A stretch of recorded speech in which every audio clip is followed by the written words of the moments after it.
화촉동방의 붉은 촛불이 기이하게 일렁이며 벽면에 거대한 그림자를 들이우고 있었는데 그 그림자는 마치 금방이라도 사람을 집어삼킬 듯한 흉측한 괴물의 형상과도 같았다. 신방안을 가득 채운 무거운 침묵은 바깥에서 간간히 들려오는 바람 소리에 의해 더욱 날카롭게 벼려지고 있었으며 원앙금 침 위에 다소곳이 앉아있는 신부 연화의 심장은 겉보기와 달리 흉폭하게 요동치고 있었다. 그녀의 고운 얼굴에는 연지곤지가 찍혀 있었으나 창백하게 질린 낯빛은 화려한 화장으로도 감출 수 없는 살기를 띠고 있었고 겹겹이 두른 다홍치마 속에서 그녀의 오른손은 허벅지에 단단히 묶어둔 비수의 차가운 자루를 꽉 쥐고 있었다.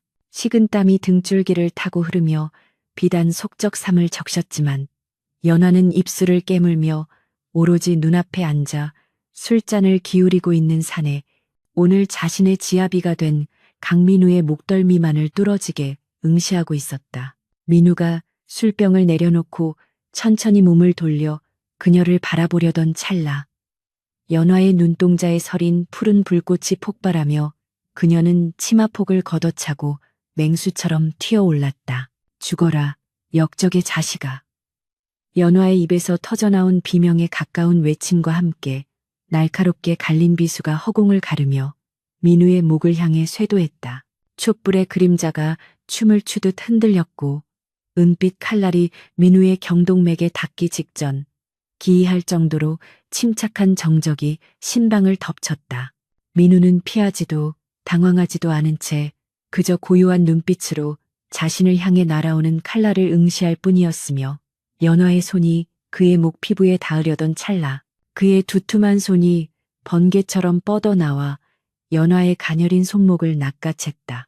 뼈가 부서질 듯한 악력에 연화의 움직임이 강제로 멈춰섰으나 그녀는 이를 악물고 부들부들 떨며 비수를 밀어 넣으려 안간힘을 썼다. 두 사람의 시선이 허공에서 얽히며 팽팽한 살기가 오고 갔으나 민우의 눈동자에는 두려움 대신 깊이를 알 수 없는 연민과 슬픔이 서려 있었다. 이리도 아름다운 밤에 낭자의 손에 피를 묻히고 싶으시오? 민우의 목소리는 낮고 부드러웠으며 마치 철부지 아이를 타이르는 듯한 어조였기에 연화는 그 태연함에 더욱 치밀어 오르는 분노를 느껴야 했다. 그녀는 잡힌 손목을 비틀며 소리쳤다. 내 놈의 더러운 피라면 내 손에 묻어도 상관없다. 우리 가문을 멸문시킨 내 아비와 너를 내 손으로 처단하기 위해 10년을 기다렸다. 어서 이 손을 놓지 못할까? 연화의 절규에도 민우는 미동조차 하지 않았고 오히려 잡고 있던 그녀의 손목을 자신의 가슴 쪽으로 천천히 끌어당겼다. 비수의 끝이 민우의 옷자락을 스치며 아슬아슬하게 떨리고 있었지만 그는 입가에 희미한 미소를 머금은 채 연화의 눈을 깊이 들여다보며 나직이 속삭였다. 내 목숨을 거두는 것은 좋으나 낭자는 정녕 10년 전 불타는 집안에서 낭자를 업고 뛰었던 그 붉은 복면의 소년을 죽일 셈이오. 그 말은 마치 날카로운 송곳처럼 연화의 뇌리를 파고들어 그녀의 모든 사고를 일순간 정지시켜버렸다. 연화의 동공이 지진이 난 듯 흔들렸고 손에 들어가던 힘이 스르르 빠지며 비수가 바닥으로 툭 떨어져 둔탁한 소리를 내며 굴러갔다. 그게 무슨, 네가 그 사람일 리가. 연화는 믿을 수 없다는 듯 뒷걸음질 치다 주저앉을 뻔했고 민우는 그런 그녀를 부축하려 손을 뻗었으나 그녀는 소스라치게 놀라며 그의 손길을 쳐냈다. 10년 전 무자년의 그 참혹했던 겨울밤이 주마등처럼 그녀의 머릿속을 스치고 지나갔다. 영모의 누명을 쓰고 참수당한 아버지, 관군들에게 끌려가며 비명을 지르던 어머니, 그리고 화염에 휩싸인 사랑채 구석에서 공포에 떨고 있던 어린 연화의 모습이 생생하게 되살아났다. 모든 것이 잿더미로 변해가던 그 지옥 같은 밤, 어디선가 나타난 붉은 복면의 소년이 그녀를 둘러엎고 불길을 뚫고 달렸던 기억은 그녀가 살아남을 수 있었던 유일한 희망이자 미스터리였다. 연화는 혼란스러운 눈빛으로 민우를 올려다 보았는데 신랑의 예복을 입은 그의 모습 위로 기억 속 소년의 모습이 겹쳐지며 현기증이 일었다. 민우는 천천히 바닥에 떨어진 비수를 주워 들고는 칼집에 꽂아 탁자 위에 올려두며 씁쓸한 표정으로 입을 열었다. 그날 밤 낭자가 내 어깨에 흘린 눈물이 아직도 내 옷깃에 남아있는 듯하오. 내가 강대감의 아들이라는 이유만으로 나를 죽이려 했다면 그 원한은 마땅히 내가 짊어져야 할 업보일 것이나 진실을 보지 못하고 칼을 휘두른다면 낭자의 부모님께서 구천에서 통곡하실 것이요. 민우의 말 한마디 한마디는 연화의 가슴을 후벼 팠고 그녀는 지금까지 자신이 믿어왔던 세상이 송두리째 흔들리는 충격에 휩싸여 아무 말도 할 수 없었다. 그녀가 첩자로 들어와 기녀 생활을 하며 정보를 모으고 박색한 얼굴로 위장하여 민우의 눈에 들어 혼인까지 하게 된 그 모진 세월이 주마등처럼 스쳐 지나갔다.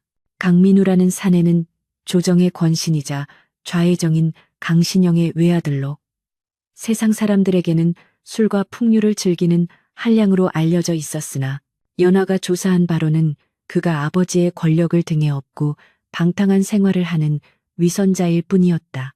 연화의 아버지는 강신영의 모함으로 역적으로 몰려 멸문지화를 당했기에 연화에게 있어 강민우는 불구대천의 원수이자 반드시 제거해야 할 첫 번째 표적이었다. 그러나 지금 눈앞에 있는 사내는 방탕한 한량이기는커녕 깊고 고요한 눈빛으로 그녀의 내면을 꿰뚫어 보고 있었으며 그의 손바닥에는 10년 전 그녀를 구하다가 입었을지도 모르는 희미한 화상 자국이 촛불빛에 언뜻 비치고 있었다.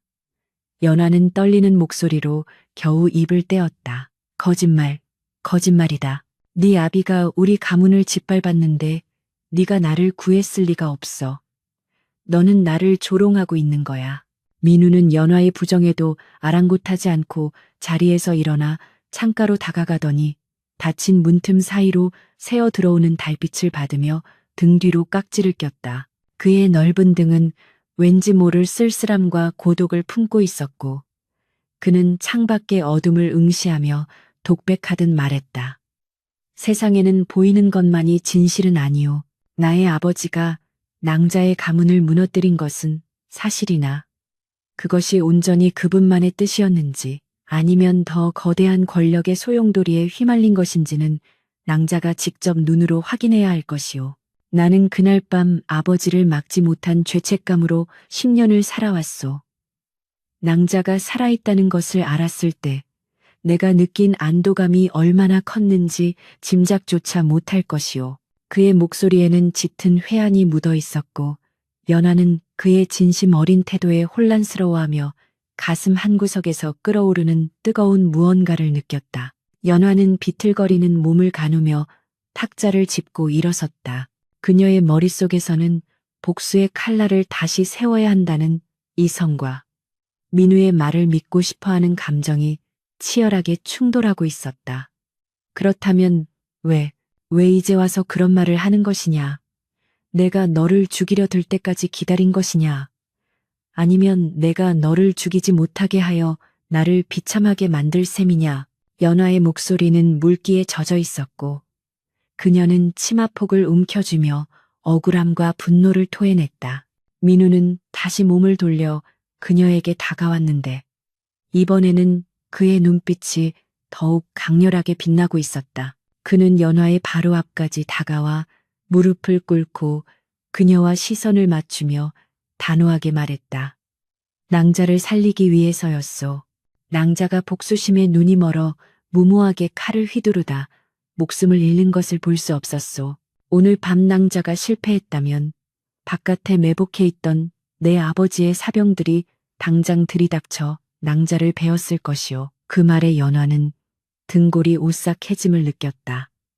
신방 주변에 사병들이 매복해 있다는 사실은 꿈에도 몰랐던 일이었다. 그녀는 자신이 얼마나 위험한 도박을 했는지 깨달았고 동시에 민우가 자신을 보호하기 위해 모든 것을 알고도 묵인했음을 직감했다.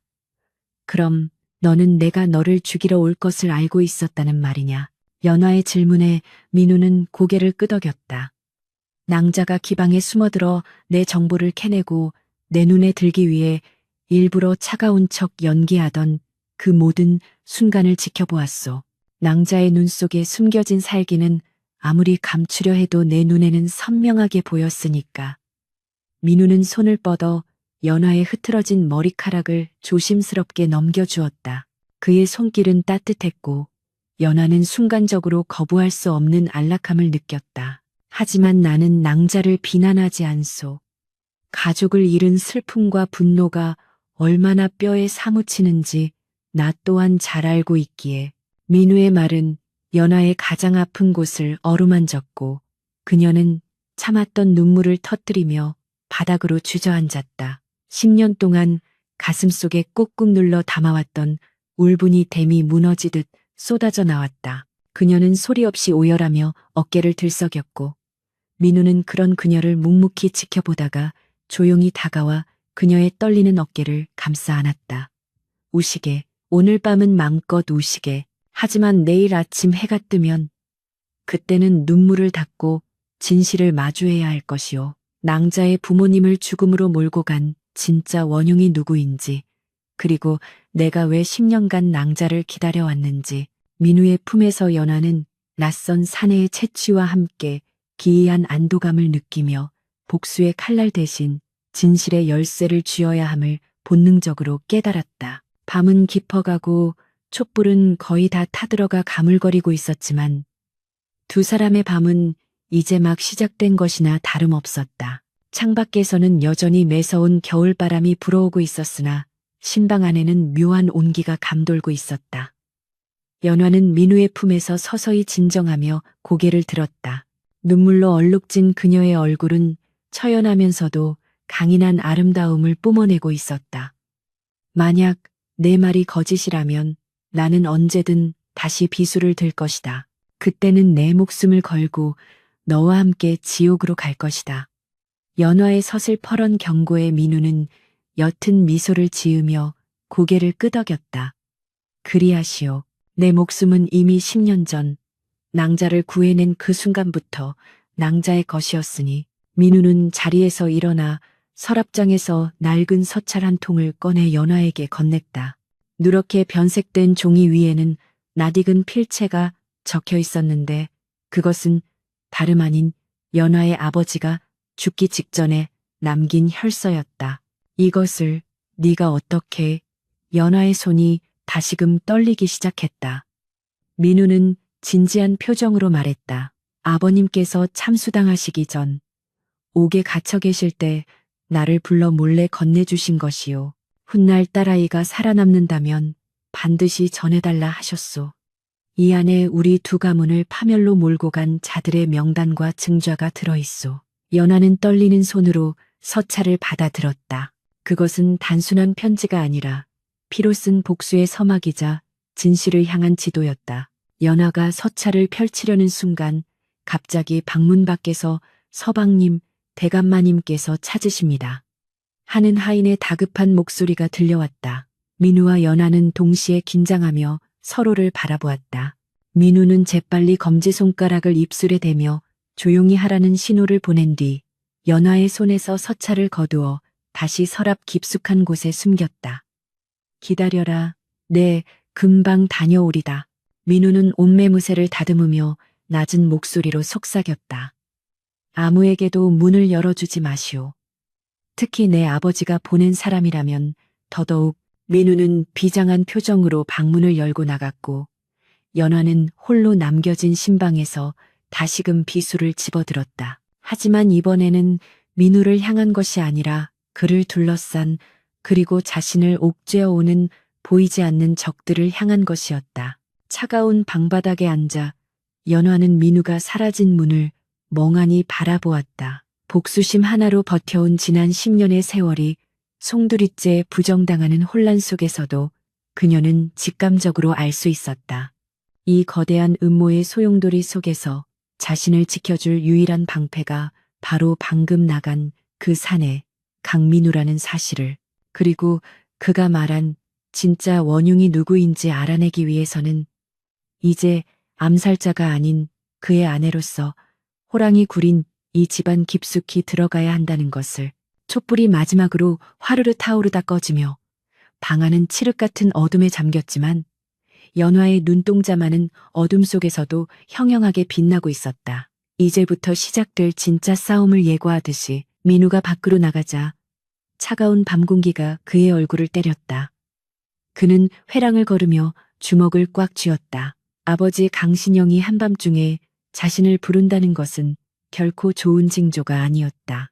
어쩌면 연화의 정체를 눈치챘을지도 모른다는 불안감이 엄습했다. 하지만 그는 10년 전 힘이 없어 연화의 가문이 무너지는 것을 지켜볼 수밖에 없었던 나약한 소년이 아니었다. 그는 이제 사랑하는 여인을 지키기 위해서라면 아버지는 물론 그 누구에게도 칼을 겨눌 준비가 되어 있었다. 사랑채로 향하는 그의 발걸음은 무거웠으나 망설임은 없었다.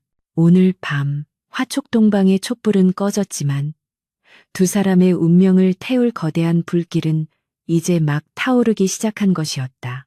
여명이 밝아오며 창호지 문틈으로 희미한 푸른빛이 스며들기 시작했지만 연화의 밤은 여전히 칠흑 같은 어둠 속에 갇혀 있는 듯했다. 지난밤의 소동이 마치 거짓말이었던 것처럼 신방하는 기이할 정도로 고요했고 옆자리에 누운 민우의 숨소리만이 규칙적으로 들려왔으나 연화는 뜬 눈으로 밤을 지새우며 천장을 응시할 뿐이었다. 그녀의 오품 속에는 다시 챙겨 넣은 비수가 싸늘한 냉기를 뿜어내며 살갗을 찌르고 있었는데 그것은 단순한 무기가 아니라 그녀가 살아온 목적 그 자체이자 가문의 원한을 갚겠다는 맹세의 증표였기에 섣불리 내려놓을 수 없었다. 이윽고 밖에서 하인들의 부산스러운 발소리와 함께 대감마님 기침하셨습니까? 하는 문안 인사가 들려오자 민우가 부스스 눈을 뜨고 일어나 앉으며 기지개를 켰다. 그는 헝클어진 머리를 대충 쓸어 넘기고는 연화를 향해 싱긋 웃어 보였는데 그 미소에는 어젯밤 목에 칼이 들어왔던 사람이라고는 믿기지 않을 만큼의 여유와 따스함이 배어 있어 연화는 등골이 오싹해지는 기분을 느껴야 했다. 민우는 나직한 목소리로 간밤에 평안하셨소? 내 집이 아직은 낯설고 불편할 테지만 부디 오늘부터는 마음을 편히 가지시구려. 라고 말하며 연화의 손등을 토닥였으나 연화는 그 손길이 마치 덫에 걸린 사슴을 어루만지는 사냥꾼의 손길처럼 느껴져 황급히 손을 거두었다.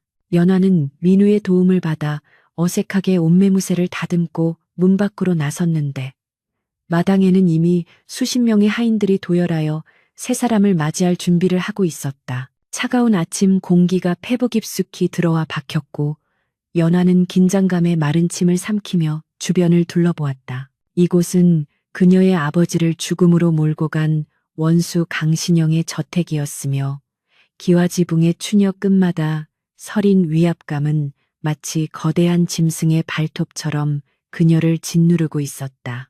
하인들은 겉으로는 공손하게 고개를 숙이고 있었으나 곁눈질로 훔쳐보는 그들의 눈빛 속에는 기생 출신의 천한 며느리를 향한 경멸과 호기심이 뒤섞여 있음을 연화는 놓치지 않았다.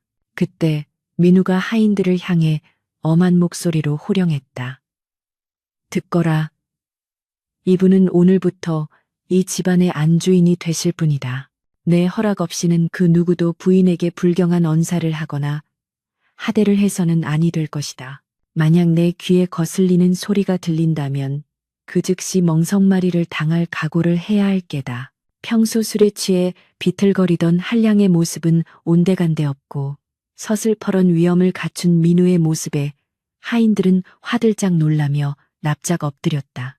연화는 곁에 선 민우를 올려다보았는데 그의 옆모습은 낯선 타인처럼 냉철해 보였고 그녀는 이 사내가 도대체 얼마나 많은 가면을 가지고 있는 것인지 혼란스러워졌다. 아침 문안을 위해 사랑채로 향하는 발걸음은 마치 도살장으로 끌려가는 소의 걸음처럼 무거웠고 연화의 심장은 공포와 증오로 격렬하게 박동했다. 사랑채의 문이 열리고 그곳에는 10년 전 그녀의 가문을 멸문시키고 아버지를 참수하라는 상소를 올렸던 장본인 좌의정 강신영이 호랑이 가죽이 깔린 보료 위에 앉아 있었다. 세월의 흐름 탓인지 그의 얼굴에는 깊은 주름이 패어 있었고 눈빛은 탁해 보였으나 권력의 정점에 선자 특유의 오만함과 도끼는 여전했다. 연화는 치마폭 아래로 주먹을 꽉 쥐어 손톱이 살을 파고들게 함으로써 끓어오르는 사리를 간신히 억누르며 절을 올렸다. 강신영은 찻잔 뚜껑으로 찻잎을 긁어내며 거만하게 물었다. 네가 그 소문난 기생 출신 며느리로구나. 내 아들이 오죽 못났으면 사대부가의 규수도 아니고 천한 것을 데려왔겠느냐마는 들어온 이상 쥐 죽은 듯 지내며 대를 이을 생각이나 하거라. 모욕적인 언사가 비수처럼 날아와 꽂혔지만 연화가 입술을 깨물며 침묵하는 사이 민우가 끼어들었다. 아버님, 말씀이 과하십니다. 제 사람입니다. 귀하게 여겨주십시오. 민우의 목소리는 정중했으나 뼈가 있었고 강신영은 찻잔을 거칠게 내려놓으며 아들을 노려보았다. 두 부자 사이에 흐르는 기류는 살벌하기 그지없었으며 연화는 이 집안이 겉으로 보이는 화려함과 달리 내부에서부터 썩어 문드러지고 있음을 직감했다. 무난 인사를 마치고 나온 연화는 민우가 잠시 관아에 출타한 사이 홀로 저택을 둘러보며 지형을 익히기 시작했다. 담장은 높았고 곳곳에 사병들이 배치되어 있어 마치 요새와도 같았으며 이는 강신영이 얼마나 많은 적을 두고 있는지 그리고 얼마나 큰 두려움 속에 살고 있는지를 방증하는 듯했다. 연화는 뒷마당 우물가에서 빨래하던 여종들의 수군거림을 우연히 엿듣게 되었는데 그 내용은 그녀가 알고 있던 사실과는 사뭇 달랐다. 아이고, 우리 도련님 아니었으면 내가 저승 문턱을 넘었을 게야. 지난번 흉년에 쌀독이 비어 굶어 죽을 뻔했을 때 몰래 쌀가마니를 가져다 주신 게 누구신데. 그러게 말일세. 대감마님 등살에 우리가 살아남은 건 다 도련님 덕분이지. 겉으로는 맨날 술타령에 기방 출입이지만 속정 깊은 건 이 집안 귀신도 알걸. 여종들의 대화는 연화에 굳어있던 마음 한구석에 작은 균열을 일으켰다. 역적의 아들이자 방탕한 남봉꾼으로만 알았던 강민우가 실제로는 하인들의 생명을 구하고 보살피는 인물이라니. 연화는 혼란스러운 머리를 감싸쥐며 정자나무 아래 주저앉았다. 그렇다면 내가 10년간 품어온 증오의 대상은 누구란 말인가? 내 눈으로 본 그날의 참상은 거짓이었나? 붉은 복면의 소년이 자신을 구해주던 기억과 하인들의 증언, 그리고 어젯밤 민우의 눈물이 뒤섞이며 그녀의 신념을 송두리째 흔들고 있었다. 해가 저물고 땅거미가 내려앉을 무렵 민우가 돌아왔는데 그의 표정은 아침보다 훨씬 어둡고 지쳐 보였다. 그는 연화가 기다리는 안채로 바로 들어오지 않고 사랑채 뒤편에 은밀한 별당으로 향했다. 연화는 호기심과 의구심에 이끌려 고양이처럼 발소리를 죽이고 그의 뒤를 밟았다. 별당의 문은 굳게 닫혀 있었으나 창호지에 비친 그림자로 보아 민우 혼자가 아님을 알 수 있었다. 박대감의 압박이 점점 거세지고 있습니다. 아버님께서도 더 이상 버티기 힘드신 눈치입니다. 그들은 10년 전 사라진 그 아이를 찾기 위해 혈안이 되어 있습니다. 낯선 사내의 목소리가 들려왔고 이어 민우의 억눌린 목소리가 들렸다. 절대로 찾게 두어서는 안 된다. 그 아이가 살아있다는 것이 알려지는 순간 이 집안뿐만 아니라 조정 전체가 피바람에 휩싸일 것이다. 박대감 그자는 인간이 아니다. 자신의 권력을 위해 친구마저 역적으로 몰아 죽인 악귀다. 연화는 숨이 턱 막히는 충격에 입을 틀어막았다. 박대감이라면 현 조정의 실세이자 좌회정인 강신영조차 꼼짝 못한다는 영의정 박원종을 말하는 것이었다. 그리고 민우가 말한 그 아이가 바로 자신, 연화임을 깨닫는 순간 전신에 소름이 돋았다. 자신의 가문을 멸망시킨 진짜 배우가 강신영이 아닌 박원종일 수도 있다는 사실이, 그리고 민우가 그 거대한 악에 맞서 홀로 싸우고 있었다는 사실이 그녀를 전율케 했다. 그날 밤 민우는 술에 거나하게 취한 척 비틀거리며 신방으로 들어왔다. 그의 옷에서는 독한 술 냄새가 진동했으나 연화는 그것이 위장을 위한 것임을 이제는 알 수 있었다. 민우는 옷도 갈아입지 못한 채 바닥에 쓰러지듯 누웠고 이내 고통스러운 신음소리를 내기 시작했다. 안 돼, 도망쳐, 불길이 너무 뜨거워. 식은땀을 흘리며 악몽에 시달리는 민우의 모습은 처참할 정도로 애처로웠다. 연하는 조심스럽게 다가가 수건으로 그의 이마에 맺힌 땀을 닦아주었는데 불현듯 그의 소매가 걷히며 드러난 팔뚝에 흉측하게 일그러진 화상 자국이 선명하게 보였다. 그것은 10년 전 불타는 석가래가 무너져 내릴 때 연하를 감싸 안으려다 입었을 상처가 분명했다. 연하의 손끝이 그 흉터를 스치자 그녀의 눈에서 뜨거운 눈물이 툭 떨어져 민우의 팔을 적셨다. 바보 같은 사람, 왜 말하지 않았어? 네가 짊어진 짐이 이토록 무거운 줄도 모르고. 연하는 민우의 가슴에 얼굴을 묻고 소리 죽여 오열했다. 원수의 아들이라 믿었던 사내가 실은 생명의 은인이자 평생의 고통을 함께 짊어지고 살아온 동반자였다는 사실은 그녀의 심장을 갈기갈기 찢어 놓았다. 잠시 후 민우가 가쁜 숨을 몰아쉬며 눈을 떴을 때 그는 자신의 곁을 지키고 있는 연하의 젖은 눈동자를 마주하게 되었다. 몽롱한 의식 속에서도 그는 본능적으로 연하의 손을 꽉 잡았다. 낭자, 들으셨소? 내 잠꼬대를. 민우의 목소리는 떨리고 있었고 연하는 고개를 저으며 애써 미소 지으려 노력했다. 아무것도 듣지 못했습니다. 그저 서방님께서 많이 편찮아 보이셔서. 연하의 거짓말에 민우는 안도와 슬픔이 섞인 눈빛으로 그녀를 바라보았다. 그는 몸을 일으켜 앉으며 진지한 표정으로 입을 열었다. 이곳은 낭자가 생각하는 것보다 훨씬 위험한 곳이오.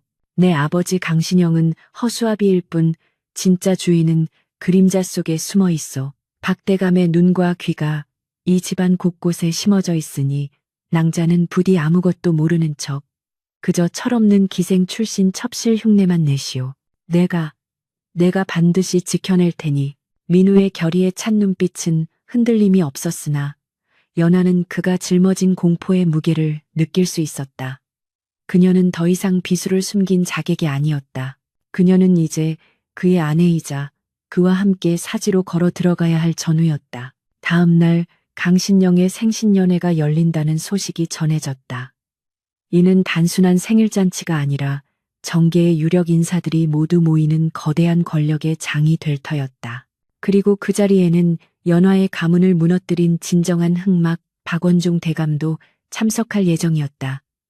연하는 거울 앞에 앉아 화장을 고치며 결의를 다졌다. 붉은 입술을 칠하고 화려한 비단 옷을 걸쳤지만 그녀의 눈빛은 그 어느 때보다 차갑고 날카로웠다. 민우가 방문을 열고 들어와 그녀의 모습을 보고 잠시 멈칫했다. 오늘 연회는 위험하오. 낭자는 병을 핑계로 방에 머무는 것이. 민우의 만류에도 연하는 자리에서 일어나 그에게 다가가 옷고름을 매만져주며 단호하게 말했다. 언제까지 숨어만 있을 수는 없습니다. 서방님께서 지키고자 하는 것이 무엇인지, 그리고 제가 갚아야 할 원수가 누구인지 제 두 눈으로 똑똑히 봐야겠습니다. 저를 믿으십시오. 저는 그리 호락호락한 여인이 아닙니다. 연화의 당찬 태도에 민우는 잠시 망설이다가 이내 고개를 끄덕이며 그녀의 손을 잡았. 그의 손은 따뜻했고 두 사람 사이에는 말하지 않아도 통하는 비장한 유대감이 흐르고 있었다. 연회장은 화려한 등불과 풍악 소리로 가득 찼지만 그 이면에는 날선 긴장감이 감돌고 있었다. 고관대작들이 서로 눈치를 보며 탐색전을 벌이는 가운데 상석에는 배불뚝이 거구의 사내가 거만한 자세로 앉아 좌중을 압도하고 있었으니 그가 바로 영의정 박원종이었다. 그의 탐욕스러운 눈빛은 연회장을 훑다가 민우의 옆에 앉은 연화에게서 멈췄다. 호우, 강좌상의 며느리가 저리도 절색이었단 말인가? 천안 출신이라 들었는데 기품이 예사롭지 않구먼. 박원종의 걸걸한 목소리에 좌중의 시선이 일제히 연화에게 쏠렸다. 연화는 고개를 숙이고 있었지만 박원종의 목소리를 듣는 순간 전신의 피가 역류하는 듯한 분노를 느꼈다. 10년 전 아버지에게 누명을 씌우고 비열하게 웃던 그 목소리와 한치도 다르지 않았다. 박원종은 자리에서 일어나 술잔을 들고 천천히 민우와 연화 쪽으로 다가왔다. 자, 세 사람이 들어왔으니 내 친히 술 한 잔을 내려야지. 그의 발걸음 소리가 가까워질수록 연화의 심장은 터질 듯 뛰었고 민우는 탁자 아래에서 연화의 손을 꽉 쥐며 긴장을 주지시켰다. 박원종이 코앞까지 다가왔을 때 연화는 고개를 들어 그를 정면으로 응시했다. 박원종의 눈이 순간 가늘어졌다. 가만, 낯이 있구나. 우리 어디서 본 적이 있던가? 그 질문은 연회장에 찬물을 끼얹은 듯한 정적을 불러왔다. 민우의 등에서 식은땀이 흘러내렸고 강신영조차 안색이 하얗게 질렸다. 박원종의 의심 어린 눈빛은 연화의 얼굴을 집요하게 파고들었고 연화는 본능적으로 그가 자신의 정체를 의심하고 있음을 깨달았다. 만약 여기서 정체가 탄로난다면 연화뿐만 아니라 민우와 이 집안 전체가 멸문지화를 면치 못할 것이었다. 절체절명의 순간 연화는 기녀 시절 익혔던 교태 섞인 웃음을 지으며 자연스럽게 술잔을 받아들었다. 대감마님도 참 천한 기생의 얼굴이 다 거기서 거기 아니겠습니까? 제가 대감마님의 눈에 익을 정도라니 이는 가문의 영광이옵니다. 연화의 능청스러운 대처에 박원종은 잠시 멈칫하더니 이내 껄껄 웃으며 술잔을 비웠다. 하하하, 그도 그렇군. 말하는 솜씨가 제법이야. 강 좌상은 며느리 하나는 잘 들였구먼. 위기는 넘겼으나 박원종이 돌아선 뒤에도 그의 의심이 완전히 사라지지 않았음을 연화와 민우는 본능적으로 느꼈다. 박원종은 자리로 돌아가며 측근에게 은밀히 귓속말을 건넸고 그 측근은 매서운 눈으로 연화를 힐끔거리며 밖으로 나갔다. 밤이 깊어 연회가 파하고 손님들이 하나둘 돌아가자 민우는 서둘러 연화를 데리고 별당으로 피신했다. 박대감이 눈치챈 것 같소. 놈의 수하들이 이미 뒷조사를 시작했을 것이오. 더 이상 이곳도 안전하지 않소. 민우는 다급하게 짐을 챙기며 말했다. 그러나 연화는 흔들리지 않는 눈빛으로 그를 저지했다. 도망친다고 해결될 일이 아닙니다. 우리가 도망치면 놈은 서방님을 역모로 몰아 추살할 것입니다. 이제는 맞서 싸워야 합니다. 연화는 품속에서 어젯밤 민우가 보여주려 했던 아버지의 혈서를 꺼내 들었다. 이 안에 박원종의 비리가 적혀 있다고 하셨지요. 이것만이 우리가 살 길입니다. 하지만 이것만으로는 부족합니다. 놈을 확실하게 무너뜨릴 결정적인 증거가 더 필요합니다. 민우는 연화의 결기에 놀라며 물었다. 결정적인 증거라니? 연화는 민우의 서재 한 구석에 놓인 낡은 괴짝을 가리켰다. 박원종은 의심이 많은 자입니다. 분명 10년 전 사건의 증거를 어딘가에 숨겨두었을 것입니다. 그리고 저는 놈이 그 증거를 어디에 숨겨두었는지 알 것 같습니다. 연화의 눈빛이 번뜩였다. 10년 전 아버지가 끌려가기 직전 그녀에게 남긴 마지막 말은 단순히 도망치라는 것이 아니었다. 원종의 서재, 검은 벼루. 어릴 적에는 이해하지 못했던 그 말이 이제야 퍼즐처럼 맞춰지고 있었다. 그때 밖에서 요란한 발소리와 함께 역적의 딸을 내놓아라 하는 고함이 들려왔다. 박원종의 사병들이 저택을 포위한 것이었다. 민우는 칼을 뽑아들며 연화의 앞을 가로막았다. 내가 시간을 벌 테니 낭자는 뒷문으로 나가시오. 그러나 연화는 비수를 꺼내 들며 민우의 옆에 섰다. 아니요, 함께 갑니다. 살아서도 함께, 죽어서도 함께. 두 사람의 시선이 허공에서 얽혔고 그들의 눈빛은 더 이상 두려움이 아닌 뜨거운 전의로 불타오르고 있었다. 문이 부서질 듯 열리고 검은 복면을 쓴 자객들이 들이닥쳤다. 민우의 검이 춤을 추듯 허공을 갈랐고 연화의 비수 또한 달빛을 받아 서늘하게 빛났다. 원수의 지붕 아래서 시작된 이 위태로운 동거는 이제 피비린내 나는 생존의 전쟁으로 치닫고 있었다. 검은 복면을 쓴 자객들의 칼날이 달빛을 쪼개며 쇄도에 들어오는 찰나 강민우의 장검이 맹렬한 기세로 허공을 가르며 선두에 선자의 검을 쳐냈다. 쇠와 쇠가 부딪히는 날카로운 파열음이 별땅의 고요를 찢어발겼고 불꽃이 튀는 순간 민우는 연화의 허리를 감싸 안으며 뒤로 몸을 날렸다. 좁은 방 안에서 벌어진 난투는 숨막힐 듯한 긴장감 속에 진행되었는데 수적 열세에도 불구하고 민우의 검술은 기이할 정도로 침착하고 매서웠다. 그는 마치 춤을 추듯 유려한 몸놀림으로 자객들의 공격을 흘려내며 동시에 치명적인 일격을 가해 적들을 하나둘씩 쓰러뜨렸다. 연화 또한 민우의 등 뒤에서 사각을 노리고 달려드는 자객의 팔을 빗으로 찌르며 필사적으로 저항했으나 끊임없이 밀려드는 적들의 숫자에 점차 위기감이 고조되고 있었다. 민우의 왼쪽 어깨에서 붉은 선혈이 배어나와 옷자락을 적셨고 그의 거친 숨소리가 연화의 귓가에 닿을 때마다 그녀의 심장은 찢어질 듯한 통증을 느꼈다. 더 이상 버티기 힘들다고 판단한 민우는 연화에게 짧게 눈짓을 보낸 뒤 벽에 걸린 족자를 힘껏 잡아당겼다. 그러자 육중한 책장이 기괴한 소음을 내며 옆으로 밀려나고 그 뒤에 숨겨져 있던 칠흑 같은 어둠의 통로가 입을 벌렸다. 어서 들어가시오. 망설일 시간이 없소. 민우의 다급한 외침에 연화는 그의 손에 이끌려 어둠 속으로 빨려 들어갔고 민우는 뒤따라 들어오며 재빨리 장치를 조작해 입구를 봉쇄했다. 쿵 하는 둔탁한 소리와 함께 바깥의 소음이 차단되자 좁고 습한 비밀 통로 안에는 두 사람의 거친 호흡 소리만이 가득 찼다. 칠흑 같은 어둠 속에서 민우는 익숙한 손놀림으로 부싯돌을 켜 벽에 걸린 촛대에 불을 붙였고 희미한 주황빛 불빛이 드러낸 공간은 단순한 피신처가 아닌 서책과 문서들이 산더미처럼 쌓여있는 은밀한 서재였다. 긴장이 풀린 탓인지 민우가 휘청거리며 바닥에 주저앉았고 연화는 기겁하며 그에게 달려가 상처를 살폈다. 상처가 깊습니다. 피가 멈추지 않아요. 연화는 자신의 치마폭을 찢어 떨리는 손으로 민우의 어깨를 지혈하며 울먹였으나 민우는 고통스러운 표정 속에서도 연화를 안심시키려는 듯 힘겹게 미소 지었다. 괜찮소.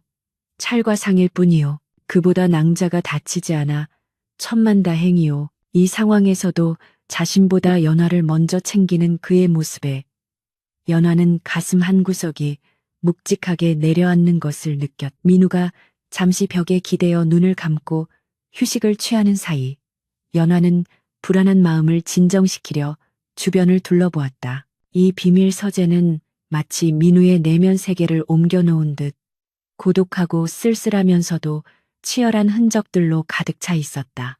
책상 위에는 조정의 대신들을 감시한 기록들이 빼곡히 적힌 두루마리들이 널려 있었고 벽면에는 복잡한 인물 관계도와 지도가 붙어 있어 그가 얼마나 오랫동안 홀로 이 싸움을 준비해 왔는지 짐작게 했다.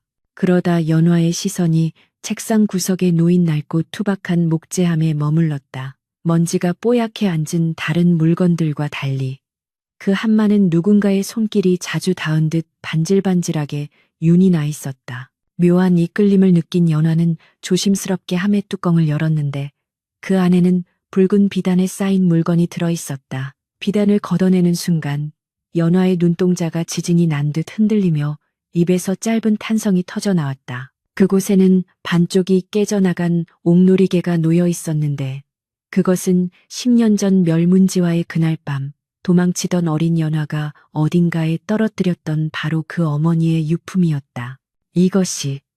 이것이 왜 여기에? 연화의 손이 덜덜 떨리며 놀이개를 집어들었다. 깨진 단면의 날카로운 모서리까지 기억 속 그대로였다. 혼란스러운 머릿속을 정리할 겨를도 없이 함의 바닥에 깔려있던 빛바랜 서찰 한 통이 눈에 들어왔다. 떨리는 손으로 서찰을 펼치자 10년 전에 민우가 쓴 듯한 서툰 필체가 눈물 자국으로 얼룩져 있었다. 오늘 밤 나는 지켜주지 못했다. 불길 속에서 울부짖던 그 아이의 눈동자가 잊히지 않는다. 옥놀이개를 주었으나 주인은 사라지고 없다. 살아만 있어 다오. 내 목숨을 바쳐서라도 너를 찾아내고 너의 잃어버린 이름을 되찾아 주리라. 죄인 민우. 연화는 다리에 힘이 풀려 그 자리에 주저앉고 말았다.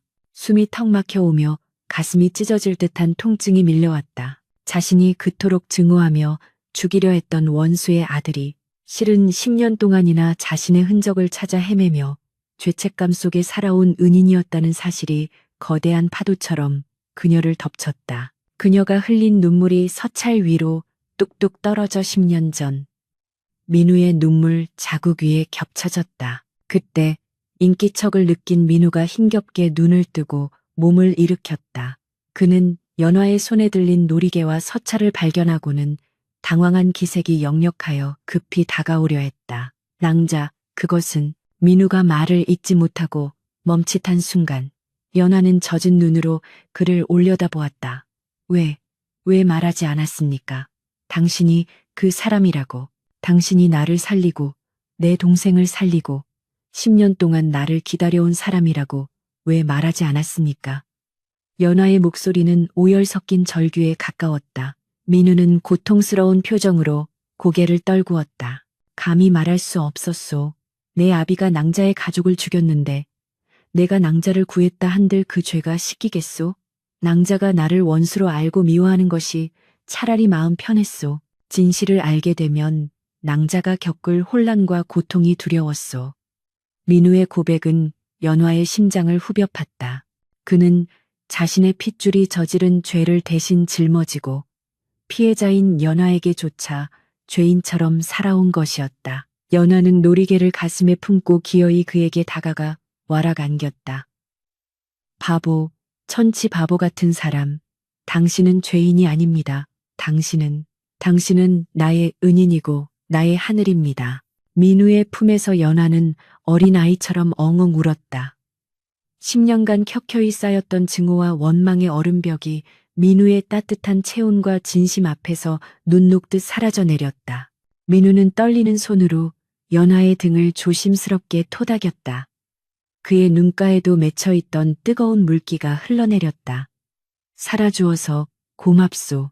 이렇게 내 곁에 와주어서 고맙소, 연화야. 10년 만에 처음으로 불린 자신의 본명의 연화는 전율했다. 기생설아도 원수의 며느리도 아닌 본래의 자신 연화로 돌아온 순간이었다. 한참을 서로의 품에서 위로하던 두 사람은 이제 더 이상 과거의 아픔에만 머물러 있을 수 없음을 깨달았다. 바깥에는 여전히 그들의 목숨을 노리는 자들이 득실거리고 있었고 진정한 악은 아직 심판받지 않았기 때문이었다. 연화는 눈물을 닦고 결연한 표정으로 민우를 바라보았다. 이제 울지 않겠습니다. 당신을 위해서 그리고 억울하게 돌아가신 부모님을 위해서라도 박원종 그자를 반드시 무너뜨릴 것입니다. 민우 또한 강인한 눈빛으로 고개를 끄덕였다. 그래, 이제 우리는 둘이 아니라 하나다. 함께라면 하지 못할 일이 없다. Part 2 of 2. 민우는 비밀 서재의 가장 깊숙한 곳. 책장 뒤에 숨겨진 공간에서 먼지 쌓인 괴짝 하나를 꺼내왔다. 박원종은 치밀한 자라 웬만한 증거로는 빠져나갈 것이요. 하지만 그자에게도 치명적인 약점이 있으니 바로 자신의 권력을 과시하기 위해 모든 악행을 기록해두는 오만함이요. 민우는 괴짝을 열어 그 안에 든 검은 벼루 하나를 꺼내 들었다. 얼핏 보기에는 평범한 벼루였으나 민우가 벼루의 밑바닥을 특수한 조작으로 누르자 딸깍하는 소리와 함께 바닥이 열리며 얇은 비단 문서가 드러났다. 연화는 숨을 죽이고 지켜보았다. 이것은 박원종이 명나라 사신과 내통하여 국경의 정보를 팔아넘기고 그 대가로 받은 뇌물 목록과 낭자의 아버님을 모함하기 위해 조작한 상소문의 원본이요. 10년 전 내가 아버님의 서재에서 우연히 훔쳐낸 것이지. 내 아버지는 박원종의 협박에 못 이겨 그 상소문을 올렸던 것이고 그 증거를 박원종에게 돌려주지 않고 몰래 보관해 오셨던 것이 이것이야말로 박원종을 단칼에 베어버릴 수 있는 확실한 검이었다. 하지만 문제는 이 증거를 어떻게 국왕의 손에 전달하느냐였다. 지금 밖은 박원종의 사병들이 겹겹이 포위하고 있었고 조정은 이미 그의 입김이 닿지 않는 곳이 없었다. 연화는 잠시 생각에 잠기더니 비장한 표정으로 입을 열었다. 내일은 왕실의 제사가 있는 날입니다. 주상 전하께서 종묘에 행차하실 것입니다. 그때가 유일한 기회입니다. 민우는 걱정스러운 눈빛으로 반문했다. 하지만 행렬에 접근하는 것은 불가능에 가깝소. 게다가 박원종이 낭자와 나를 가만두지 않을 텐데. 연하는 민우의 손을 꼭 잡으며 말했다. 제게 방법이 있습니다. 제가 미끼가 되겠습니다. 제가 박원종의 시선을 끄는 동안 서방님께서 행렬의 틈을 타 상선 내관에게 이 문서를 전달하십시오. 상선 영감은 선친과 막역한 사이였으니 분명 도와주실 것입니다. 민우는 펄쩍 뛰며 반대했다. 안 돼요. 낭자를 사지로 몰아넣을 수는 없소. 차라리 내가 미끼가 되겠소. 그러나 연화는 물러서지 않았다. 아닙니다. 박원종이 노리는 것은 살아남은 아이인 저입니다. 제가 나서야 놈이 흥분하여 허점을 보일 것입니다. 서방님, 저를 믿으십시오. 10년 전 불길 속에서도 살아남은 저입니다. 이 정도 일로 죽지 않습니다. 연화의 단호함에 민우는 결국 입술을 깨물며 고개를 끄덕일 수밖에 없었다. 이것은 목숨을 건 도박이었으나 승산이 있는 유일한 길이기도 했다. 두 사람은 비밀 통로의 지도를 펴놓고 치밀하게 탈출 계획을 세웠다. 서재의 또 다른 출구는 저택 뒤편의 대나무 숲으로 연결되어 있었다. 날이 밝기 전 그들은 어둠을 틈타 움직여야 했다. 민우는 자신의 옷자락을 찢어 연화의 손에 쥐어주며 말했다. 만약 우리가 살아서 다시 만난다면 그때는 이 지긋지긋한 도성 바닥을 떠나 아무도 없는 곳에서 평범한 부부로 살아가세. 매화나무 심어놓고 술 한 잔 기울이며. 연화는 눈시울을 붉히며 고개를 끄덕였다. 약속하셨습니다. 반드시 지키셔야 합니다. 그것은 죽음을 각오한 자들의 슬프고도 아름다운 약속이었다. 새벽닭이 울기 직전 가장 어두운 시간에 두 사람은 비밀 통로를 빠져나왔다. 차가운 새벽 공기가 폐부로 스며들었고 대나무 숲은 바람에 스산하게 흔들리고 있었다. 예상대로 저택 주변에는 횃불을 든 사병들이 순찰을 돌고 있었다. 민우는 연화의 손을 잡고 낮은 목소리로 속삭였다. 지금이요, 달리시오. 두 사람은 숲을 가로질러 질주하기 시작했다. 바스락거리는 소리에 사병들의 고함이 터져나왔다. 저기 있다. 잡아라. 화살이 빗발치고 추격자들이 뒤따라 붙었다. 계획대로라면 갈림길에서 헤어져야 했다. 연화는 민우의 손을 놓고 반대 방향으로 뛰며 소리쳤다. 나를 잡아라. 내가 바로 강판서가 숨겨둔 역적의 딸이다. 그녀의 외침에 사병들의 시선이 일제히 그녀에게 쏠렸다. 전현이다. 전현을 잡아라. 박원종의 사병들이 연화 쪽으로 몰려갔고 민우는 그 틈을 타 반대편 어둠 속으로 몸을 숨겼다. 멀어지는 연화의 뒷모습을 보며 민우는 피눈물을 삼켰다. 기다려라 연화. 내 반드시 무슨 일이 있어도 너를 구하러 갈 것이다. 그러니 제발 그때까지만 버텨다오. 연화는 숨이 턱끝까지 차오르도록 달렸다. 치마가 나뭇가지에 걸려 찢어지고 신발이 벗겨졌지만 멈추지 않았다. 그녀의 뒤로 횃불의 물결이 뱀처럼 구불거리며 쫓아오고 있었다. 그녀는 도성 안의 복잡한 골목길을 이용해 추격자들을 따돌리려 했으나 박원종이 풀어놓은 그물은 너무나 촘촘했다. 결국 막다른 골목에 다다른 연화는 거친 숨을 몰아쉬며 돌아섰다. 눈앞에는 수십 명의 사병들이 칼을 뽑아 들고 서 있었고 그 뒤로 말을 탄 박원종의 수하가 비릿한 웃음을 흘리며 나타났다. 도간에 든 쥐꼬리로구나. 순순히 오라를 받아라. 연화는 비수를 꺼내들며 표독스럽게 쏘아붙였다. 내 발로는 가겠으나 내 몸의 손끝 하나라도 된다면 혀를 깨물고 자결할 것이다. 그러면 니놈들 주인인 박원종이 원하는 정보는 영영 얻지 못할 게다. 연화의 기세에 눌린 수아는 잠시 멈칫하더니 이내 손짓으로 사병들을 물렸다. 좋다. 어차피 대감마님 앞에 가면 살려달라고 빌게 될 테니. 연화는 당당하게 걸음을 옮기면서도 마음속으로는 간절히 기도했다. 서방님, 부디 성공하십시오. 우리의 운명이 당신의 손에 달려 있습니다. 한편 민우는 종묘로 향하는 어가 행렬이 지나갈 길목에 미리 잠입해 있었다. 상선내관이 지나갈 위치를 정확히 파악하고 있었지만 경비가 삼엄하여 접근하기가 쉽지 않았다. 그때 멀리서 징소리와 함께 왕의 행차를 알리는 깃발이 보이기 시작했다. 민우의 손에 들린 벼루 속의 문서가 뜨겁게 달아오르는 듯했다. 이것은 단순한 종이 뭉치가 아니라 연화의 목숨이자 가문의 명예, 그리고 정의를 바로 세울 마지막 희망이었다. 그는 심호흡을 하며 타이밍을 노렸다. 연화가 자신을 위해 미끼가 되었듯 자신 또한 목숨을 걸고 이 임무를 완수해야만 했다. 행렬이 가까워오자 민우는 두건을 눌러쓰고 군중 속으로 파고들었다. 이제 곧 모든 것을 건 승부수가 던져질 것이었다. 하늘에서는 잿빛 구름이 몰려오고 있었고 빗방울이 하나둘 떨어지기 시작했다. 마치 앞으로 닥쳐올 피바람을 예고하는 듯했다. 빗줄기가 하늘의 구멍이라도 뚫린 듯 억수같이 쏟아지며 도성 바닥을 적시고 있었다. 종묘로 향하는 어가 행렬은 웅장했으나 쏟아지는 폭우로 인해 시야가 흐려지고 호위 무사들의 경계 또한 빗소리에 묻혀 산만해진 틈이었다. 군중 속에 몸을 숨기고 있던 강민우는 삿갓 아래로 번뜩이는 눈빛을 빛내며 상선내관의 가마가 자신의 앞을 지나가는 찰나를 노리고 있었다. 심장이 터질 듯 박동했고 젖은 옷자락이 무겁게 몸을 휘감았으나 그의 신경은 오로지 품속에 든 비단 보자기, 박원종의 목줄을 챔증좌에만 집중되어 있었다.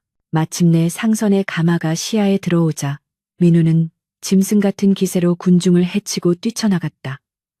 상선 영감, 접니다. 민우입니다. 그의 절규에 가까운 외침은 천둥 소리에 묻힐 뻔했으나 익숙한 목소리에 상선이 가마의 휘장을 걷어 올렸다. 호위 군사들이 창을 겨누며 달려들었지만 민우는 멈추지 않고 달려가며 품속의 물건을 가마 안으로 힘껏 던져 넣었다. 반드시 전하께 전해주십시오. 이 나라의 사직이 걸린 일입니다. 비단 보자기가 포물선을 그리며 상선의 무릎 위에 정확히 떨어지는 순간 호위 무사들의 몽둥이가 민우의 등과 다리를 강타했다. 이놈 어디라고 감히 행패냐. 뼈가 부러지는 듯한 둔탁한 소리와 함께 민우가 진창에 처박혔다. 입안이 터져 비릿한 피맛이 느껴졌고 온몸이 부서질 듯한 고통에 비명이 터져 나올 뻔했으나 그는 흙탕물 속에 얼굴을 박은 채로 기괴하게 웃었다. 상선이 놀란 눈으로 보자기를 풀어 그 안의 내용을 확인하고는 사색이 되어 급히 가마 문을 닫고 행렬을 재촉하는 것을 보았기 때문이었다. 무사들이 민우를 포박하여 끌고 가려 하자 뒤늦게 달려온 박원종의 사병들이 관군을 제치고 그를 낚아챘다. 이 자는 역적의 잔당이다. 우리가 의금부로 압송하겠다. 민우는 저항하지 않았다. 이미 화살은 시위를 떠났고 이제 남은 것은 심판의 시간뿐임을 알았기 때문이었다. 빗물에 씻겨 내려가는 피를 보며 그는 속으로 되뇌었다. 연화야, 조금만 버텨다오. 내 할 일은 다 했다. 한편 박원종의 사저 지하 감옥은 습하고 곰팡이 냄새가 진동하는 지옥과도 같은 곳이었다. 연화는 형틀에 묶인 채 모진 고문을 당하고 있었으나 그녀의 눈빛만은 조금도 꺾이지 않은 채 형형하게 빛나고 있었다.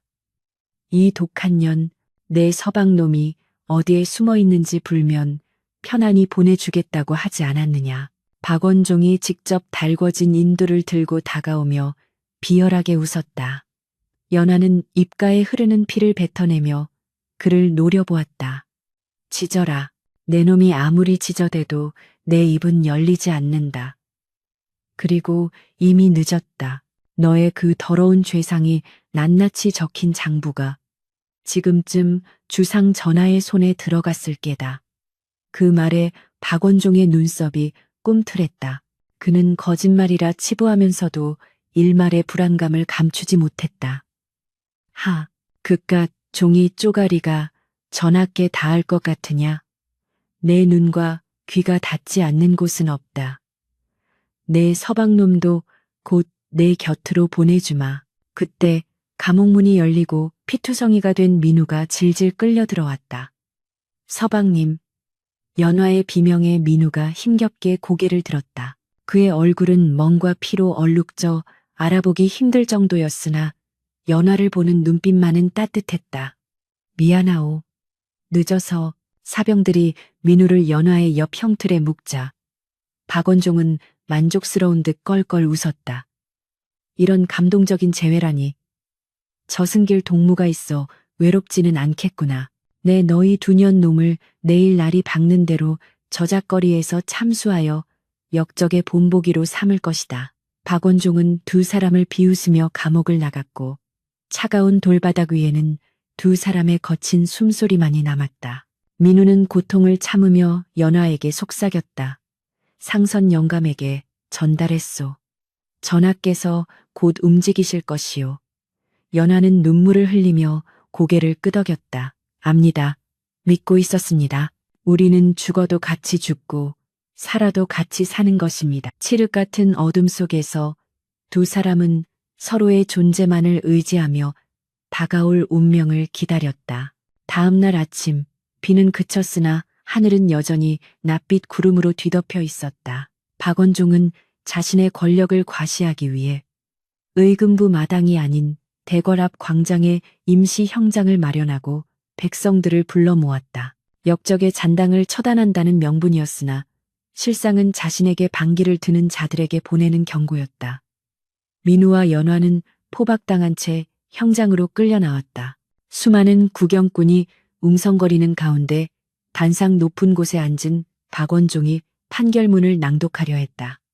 죄인 강민우와 그처는 흉악한 역모를 꾸미고 그 순간 웅장한 나팔소리와 함께 궁궐의 정문인 광화문이 활짝 열리며 주상 전환합시오 하는 우렁찬 외침이 광장을 뒤흔들었다. 박원종의 안색이 흑빛으로 변했고 구경하던 백성들과 군졸들은 일제히 바닥에 엎드렸다. 젊은 국왕이 근엄한 표정으로 어저에 앉지 않고 곧장 단상 앞으로 걸어 나왔다.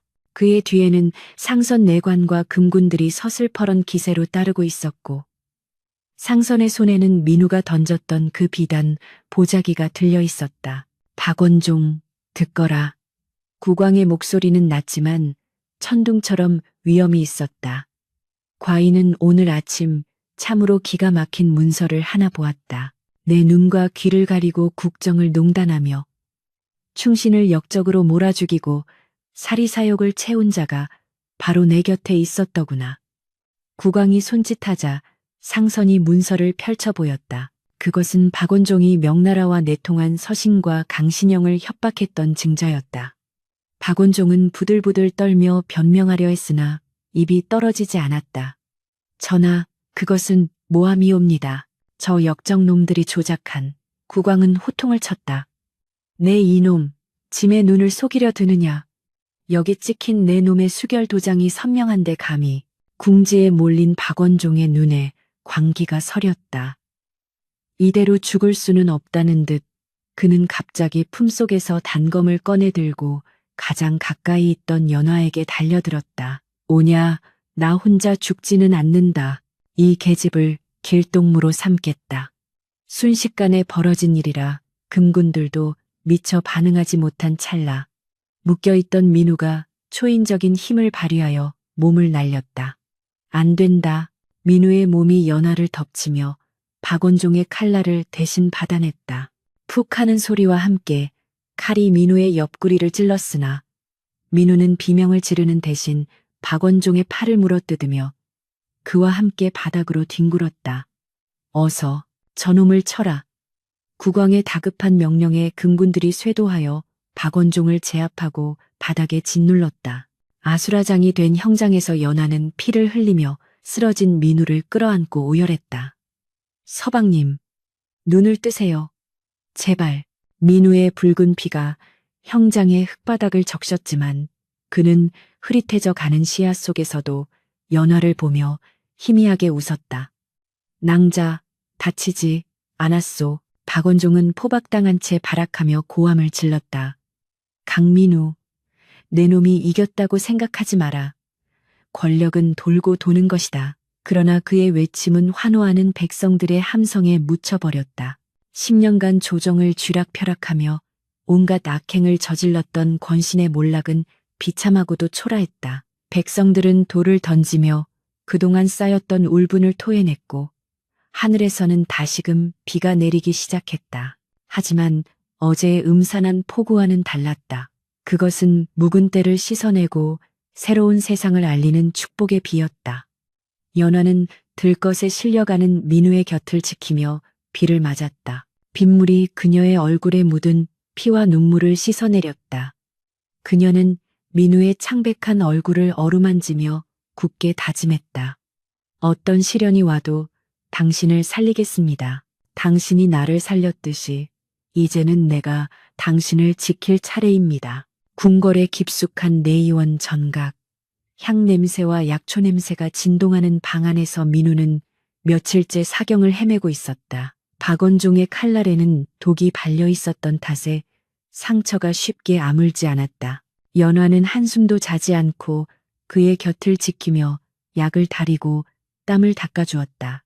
국왕 또한 수시로 내관을 보내 상태를 살피게 했고 조선 팔도의 명이란 명의는 모두 불려왔다. 연화는 밤마다 민우의 귀에 대고 옛날 이야기를 들려주었다.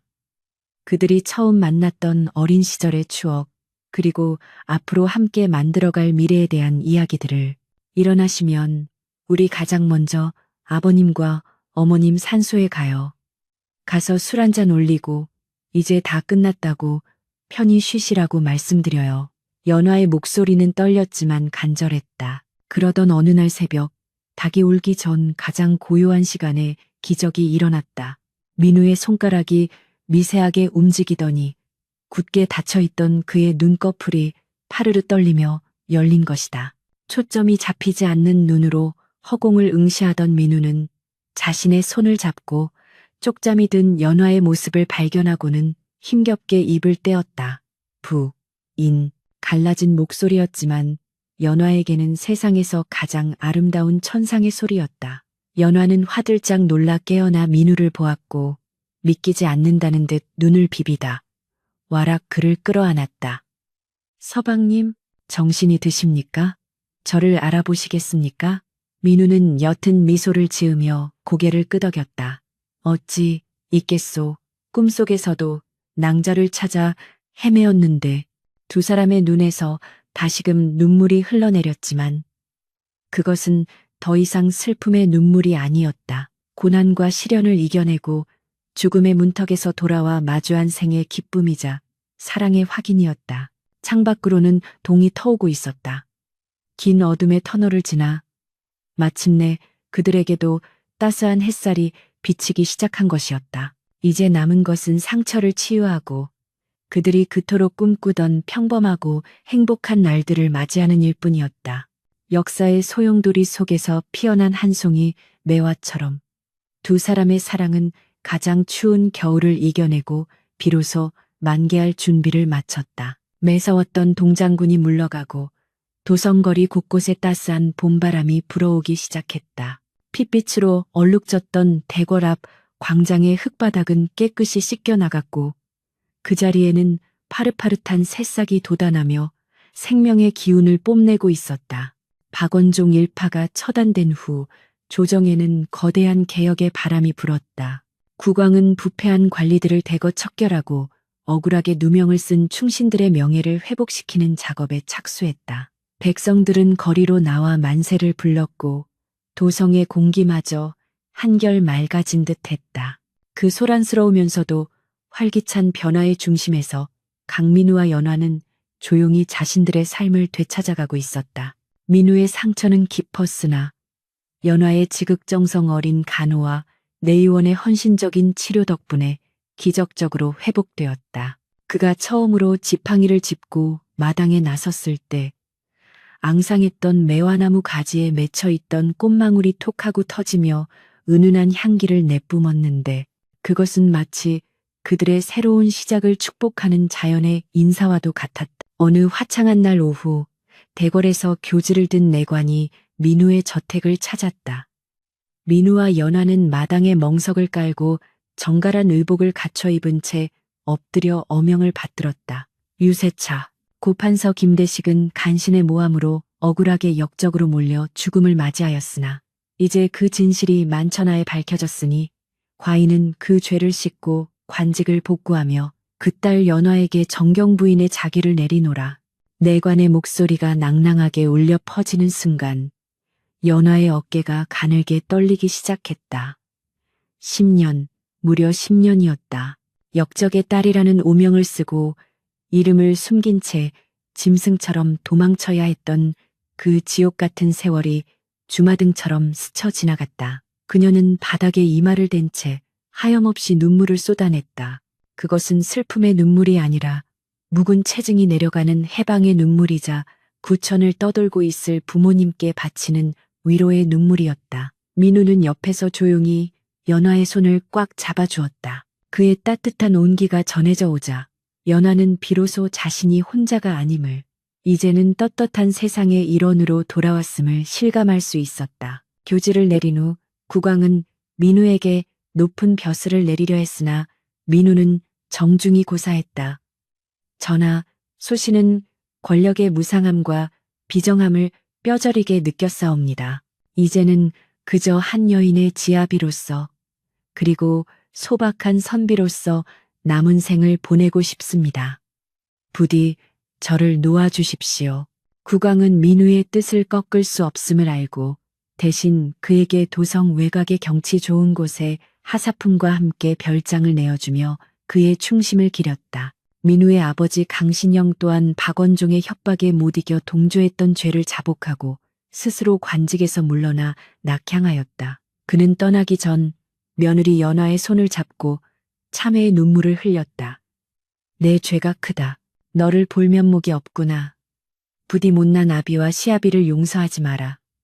연화는 늙고 병든 시아버지를 보며 복수심 대신 연민을 느꼈다. 아버님, 지난 일은 모두 잊으십시오.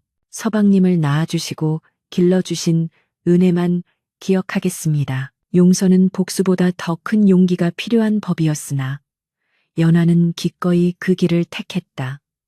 그것이 자신을 살리고 민우를 살리는 길임을 깨달았기 때문이다. 모든 정리가 끝난 뒤 민우와 연화는 짐을 꾸려 10년 전 비극의 현장이었던 연화의 옛 집터로 향했다. 불에 타 검게 그을렸던 기둥과 석가래는 세월의 흐름 속에 썩어 문드러져 흙으로 돌아갔고 그 자리에는 이름 모를 잡초들만이 무성하게 자라 있었다. 폐허가 된 집터에 서자 연화의 가슴 한 구석이 아릿해져 왔다. 이곳에서 뛰어놀던 어린 시절의 기억, 어머니가 해주던 밥 냄새, 아버지의 호탕한 웃음소리가 환청처럼 들리는 듯했다. 민우는 말없이 연화의 어깨를 감싸 안으며 그녀가 충분히 슬퍼할 수 있도록 기다려 주었다. 한참을 서 있던 연화는 품속에서 작은 주머니 하나를 꺼냈다. 그 안에는 그녀가 소중히 간직해온 매화나무 씨앗이 들어 있었다. 이곳에 다시 꽃을 피우고 싶습니다. 아버님과 어머님께서 저승에서라도 꽃 구경하시며 편히 쉬실 수 있도록. 두 사람은 잡초를 뽑고 땅을 고르기 시작했다. 민우는 겉옷을 벗어 던지고 게리질을 했고 연화는 호미로 흙을 부드럽게 다듬었다.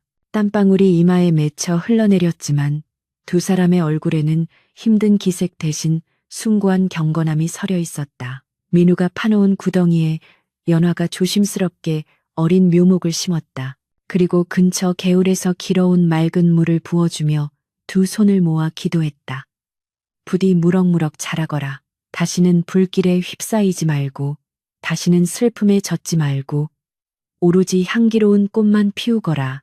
흙을 덮고 다독이는 민우의 손길은 마치 갓난아이를 어루만지듯 부드러웠다. 이 나무가 자라 꽃을 피울 때쯤이면 우리 집 마당에도 아이들의 웃음소리가 가득할 것이오. 낭자, 아니 부인, 나와 함께 그 세월을 지켜봐 주시겠소? 민우의 낭만적인 고백에 연화는 수줍게 웃으며 고개를 끄덕였다. 폐허 위에서 싹튼 희망은 그렇게 뿌리를 내리고 있었다. 세월은 유수와 같이 흘러 어느덧 두 번의 봄이 더 지났다.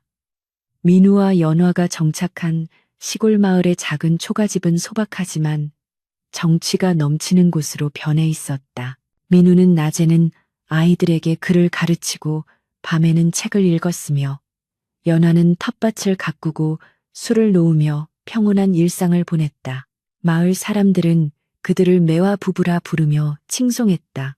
남편은 대쪽 같은 선비요.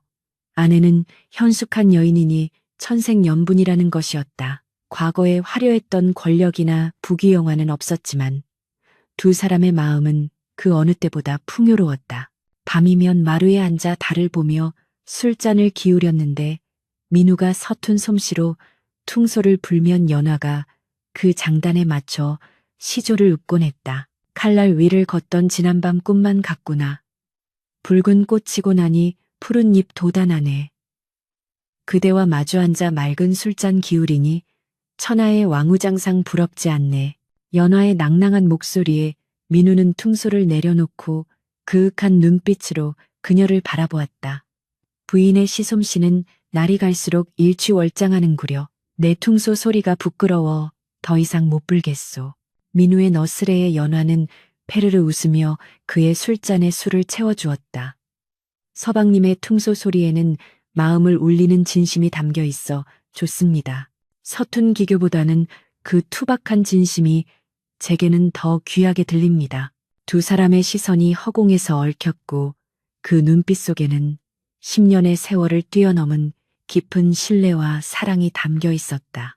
서로의 목숨을 노리던 원수에서 서로의 목숨을 구해준 은인으로, 그리고 이제는 평생을 함께할 동반자가 된 그들의 인연은 실로 기이하고도 아름다운 운명의 장난이었다. 그러던 어느 날 연화가 수줍은 표정으로 민우에게 말을 건넸다. 서방님, 내년 봄에는 저 옛 집터의 매화나무를 보러 가기 힘들 것 같습니다. 민우가 의아해하며 물었다. 아니, 왜 말이오? 몸이 어디 불편하오? 연화는 고개를 저으며 살며시 자신의 배에 손을 얹었다. 몸이 무거워서 먼 길을 가기는 힘들 듯하여. 민우는 잠시 멍하니 있다가 연화의 손이 얹힌 곳을 바라보며 눈을 크게 떴다. 혹시 태기가 있는 것이오? 연화가 얼굴을 붉히며 고개를 끄덕이자 민우는 자리를 박차고 일어나 덩실덩실 춤을 추기 시작했다.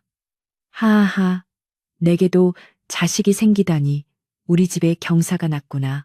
점잖던 선비의 채통은 온데간데 없고 기쁨에 겨워 어쩔 줄 모르는 민우의 모습에 연화는 행복한 웃음을 터뜨렸다. 마당에 핀 꽃들이 바람에 흔들리며 마치 그들의 기쁨을 함께 나누는 듯했다. 계절은 돌고 돌아 다시 겨울이 오고 눈이 내렸다. 민우와 연화는 방 안에서 화로를 사이에 두고 마주 앉아 있었다. 연화의 배는 남산만하게 불러 있었고 민우는 틈만 나면 그녀의 배에 귀를 대고 태동을 느끼며 신기해했다. 이 녀석 발차기 하는 솜씨가 예사롭지 않소. 나를 닮아 장군감이 되려나 보오. 아닙니다. 서방님을 닮아 글을 읽는 학자가 되어야지요. 두 사람의 도란도란한 대화 소리가 눈 내리는 밤의 정적을 따스하게 채웠다. 문득 민우가 진지한 표정으로 입을 열었다. 부인, 만약 10년 전 그날 밤 내가 낭자를 구하지 못했다면 어찌 되었을까 가끔 생각하오. 생각만 해도 끔찍하여 몸서리가 처지오. 연화는 미소를 지으며 대답했다. 하늘이 우리를 묶어주신 것이겠지요. 악연인 줄 알았던 인연이 실은 천생연분이었음을 깨닫게 하기 위해서요. 민우는 고개를 끄덕이며 붓을 들어 종이에 글귀를 적어 내려갔다. 사필귀정, 모든 일은 반드시 바른 길로 돌아간다. 그는 붓을 내려놓고 연화를 바라보며 말했다. 박원종과 같은 악인들은 잠시 권세를 누릴지 모르나 결국 그 끝은 파멸이었소. 반면 우리는 고난을 겪었으나 서로를 믿고 의를 지켰기에 이런 행복을 누리게 되었소. 이 아이에게도 반드시 가르쳐 줄 것이오.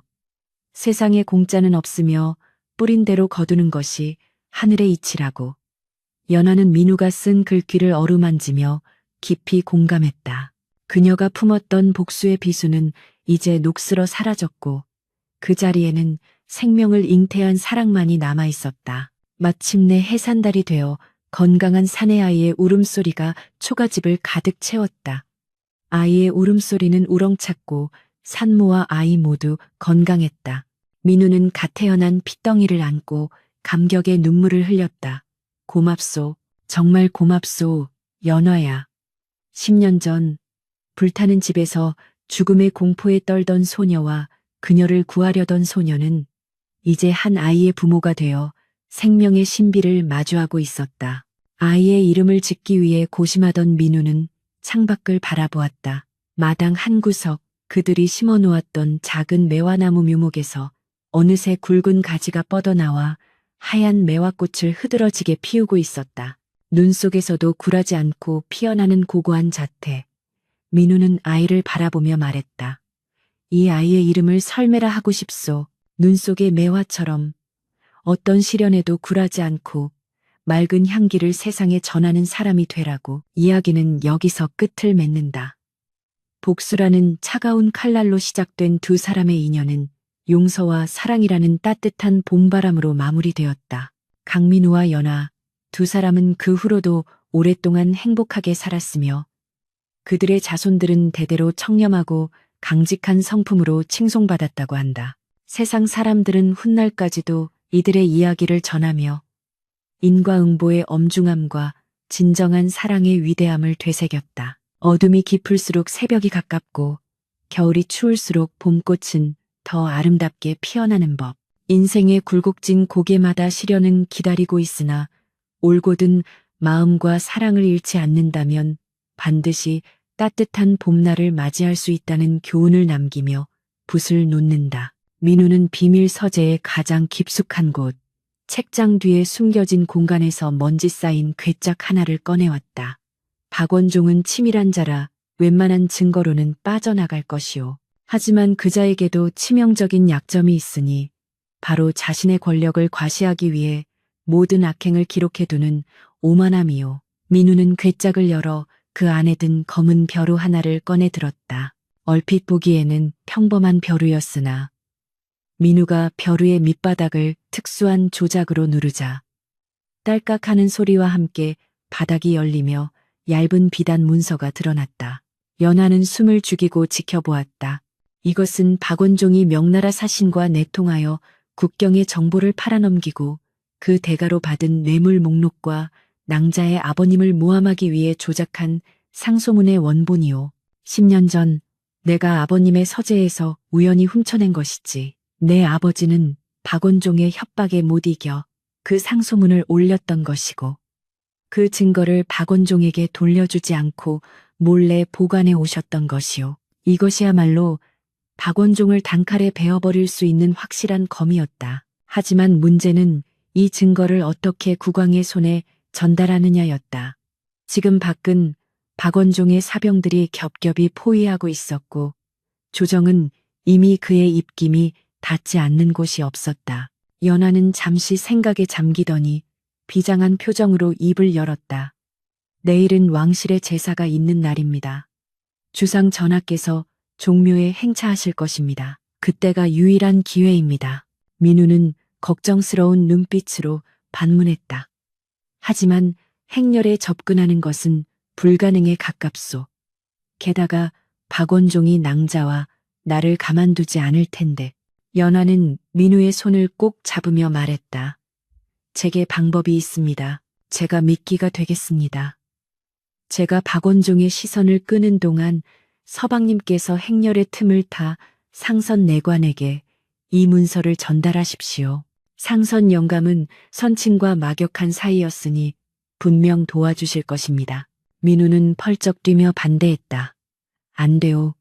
낭자를 사지로 몰아넣을 수는 없소. 차라리 내가 미끼가 되겠소. 그러나 연화는 물러서지 않았다. 아닙니다. 박원종이 노리는 것은 살아남은 아이인 저입니다. 제가 나서야 놈이 흥분하여 허점을 보일 것입니다. 서방님, 저를 믿으십시오. 10년 전 불길 속에서도 살아남은 저입니다. 이 정도 일로 죽지 않습니다. 연화의 단호함에 민우는 결국 입술을 깨물며 고개를 끄덕일 수밖에 없었다. 이것은 목숨을 건 도박이었으나 승산이 있는 유일한 길이기도 했다.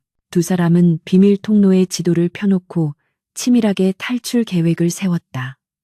서재의 또 다른 출구는 저택 뒤편의 대나무 숲으로 연결되어 있었다. 날이 밝기 전 그들은 어둠을 틈타 움직여야 했다. 민우는 자신의 옷자락을 찢어 연화의 손에 쥐어주며 말했다. 만약 우리가 살아서 다시 만난다면 그때는 이 지긋지긋한 도성 바닥을 떠나 아무도 없는 곳에서 평범한 부부로 살아가세. 매화나무 심어놓고 술 한 잔 기울이며. 연화는 눈시울을 붉히며 고개를 끄덕였다. 약속하셨습니다. 반드시 지키셔야 합니다. 그것은 죽음을 각오한 자들의 슬프고도 아름다운 약속이었다. 새벽닭이 울기 직전 가장 어두운 시간에 두 사람은 비밀 통로를 빠져나왔다. 차가운 새벽 공기가 폐부로 스며들었고 대나무 숲은 바람에 스산하게 흔들리고 있었다. 예상대로 저택 주변에는 횃불을 든 사병들이 순찰을 돌고 있었다.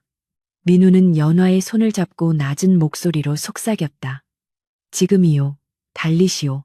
두 사람은 숲을 가로질러 질주하기 시작했다. 바스락거리는 소리에 사병들의 고함이 터져나왔다. 저기 있다. 잡아라. 화살이 빗발치고 추격자들이 뒤따라 붙었다. 계획대로라면 갈림길에서 헤어져야 했다. 연화는 민우의 손을 놓고 반대 방향으로 뛰며 소리쳤다. 나를 잡아라. 내가 바로 강판서가 숨겨둔 역적의 딸이다. 그녀의 외침에 사병들의 시선이 일제히 그녀에게 쏠렸다. 전현이다. 전현을 잡아라. 박원종의 사병들이 연화 쪽으로 몰려갔고 민우는 그 틈을 타 반대편 어둠 속으로 몸을 숨겼다. 멀어지는 연화의 뒷모습을 보며 민우는 피눈물을 삼켰다. 기다려라 연화야. 내 반드시 무슨 일이 있어도 너를 구하러 갈 것이다. 그러니 제발 그때까지만 버텨다오. 연화는 숨이 턱끝까지 차오르도록 달렸다. 치마가 나뭇가지에 걸려 찢어지고 신발이 벗겨졌지만 멈추지 않았다. 그녀의 뒤로 횃불의 물결이 뱀처럼 구불거리며 쫓아오고 있었다. 그녀는 도성 안의 복잡한 골목길을 이용해 추격자들을 따돌리려 했으나 박원종이 풀어놓은 그물은 너무나 촘촘했다. 결국 막다른 골목에 다다른 연화는 거친 숨을 몰아쉬며 돌아섰다. 눈앞에는 수십 명의 사병들이 칼을 뽑아들고 서 있었고 그 뒤로 말을 탄 박원종의 수하가 비릿한 웃음을 흘리며 나타났다. 독 안에 든 쥐꼬리로구나. 순순히 오라를 받아라. 연화는 비수를 꺼내 들며 표독스럽게 쏘아붙였다. 내 발로는 가겠으나 내 몸에 손끝 하나라도 댄다면 혀를 깨물고 자결할 것이다. 그러면 니놈들 주인인 박원종이 원하는 정보는 영영 얻지 못할 게다. 연화의 기세에 눌린 수하는 잠시 멈칫하더니 이내 손짓으로 사병들을 물렸다. 좋다. 어차피 대감마님 앞에 가면 살려달라고 빌게 될 테니. 연화는 당당하게 걸음을 옮기면서도 마음속으로는 간절히 기도했다. 서방님, 부디 성공하십시오. 우리의 운명이 당신의 손에 달려 있습니다. 한편 민우는 종묘로 향하는 어가 행렬이 지나갈 길목에 미리 잠입해 있었다.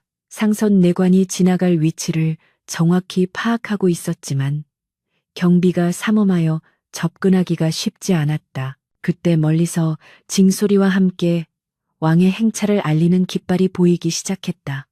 민우의 손에 들린 벼루 속의 문서가 뜨겁게 달아오르는 듯했다. 이것은 단순한 종이 뭉치가 아니라 연화의 목숨이자 가문의 명예 그리고 정의를 바로 세울 마지막 희망이었다.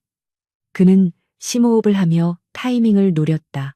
연화가 자신을 위해 미끼가 되었듯 자신 또한 목숨을 걸고 이 임무를 완수해야만 했다. 행렬이 가까워오자 민우는 두건을 눌러쓰고 군중 속으로 파고들었다. 이제 곧 모든 것을 건 승부수가 던져질 것이었다. 하늘에서는 잿빛 구름이 몰려오고 있었고 빗방울이 하나둘 떨어지기 시작했다. 마치 앞으로 닥쳐올 피바람을 예고하는 듯했다. 빗줄기가 하늘의 구멍이라도 뚫린 듯 억수같이 쏟아지며 도성 바닥을 적시고 있었다. 종묘로 향하는 어가 행렬은 웅장했으나 쏟아지는 폭우로 인해 시야가 흐려지고 호위 무사들의 경계 또한 빗소리에 묻혀 산만해진 틈이었다. 군중 속에 몸을 숨기고 있던 강민우는 삿갓 아래로 번뜩이는 눈빛을 빛내며 상선 내관의 가마가 자신의 앞을 지나가는 찰나를 노리고 있었다. 심장이 터질 듯 박동했고 젖은 옷자락이 무겁게 몸을 휘감았으나 그의 신경은 오로지 품속에 든 비단 보자기, 박원종의 목줄을 쟁자에만 집중되어 있었다. 마침내 상선의 가마가 시야에 들어오자 민우는 짐승 같은 기세로 군중을 헤치고 뛰쳐나갔다.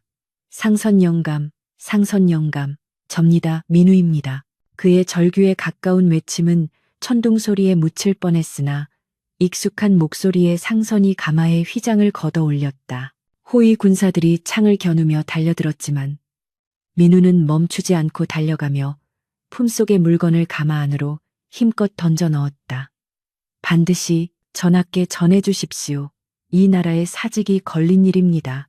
비단 보자기가 포물선을 그리며 상선의 무릎 위에 정확히 떨어지는 순간 호위 무사들의 몽둥이가 민우의 등과 다리를 강타했다. 이놈, 어디라고 감히 행패냐. 뼈가 부러지는 듯한 둔탁한 소리와 함께 민우가 진창에 처박혔다. 입안이 터져 비릿한 피맛이 느껴졌고 온몸이 부서질 듯한 고통에 비명이 터져 나올 뻔했으나 그는 흙탕물 속에 얼굴을 박은 채로 기괴하게 웃었다. 상선이 놀란 눈으로 보자기를 풀어 그 안의 내용을 확인하고는 사색이 되어 급히 가마 문을 닫고 행렬을 재촉하는 것을 보았기 때문이었다. 무사들이 민우를 포박하여 끌고 가려 하자 뒤늦게 달려온 박원종의 사병들이 관군을 제치고 그를 낚아챘다. 이 자는 역적의 잔당이다. 우리가 의금부로 압송하겠다. 민우는 저항하지 않았다. 이미 화살은 시위를 떠났고 이제 남은 것은 심판의 시간뿐임을 알았기 때문이었다. 빗물에 씻겨 내려가는 피를 보며 그는 속으로 되뇌었다. 연화야, 조금만 버텨다오.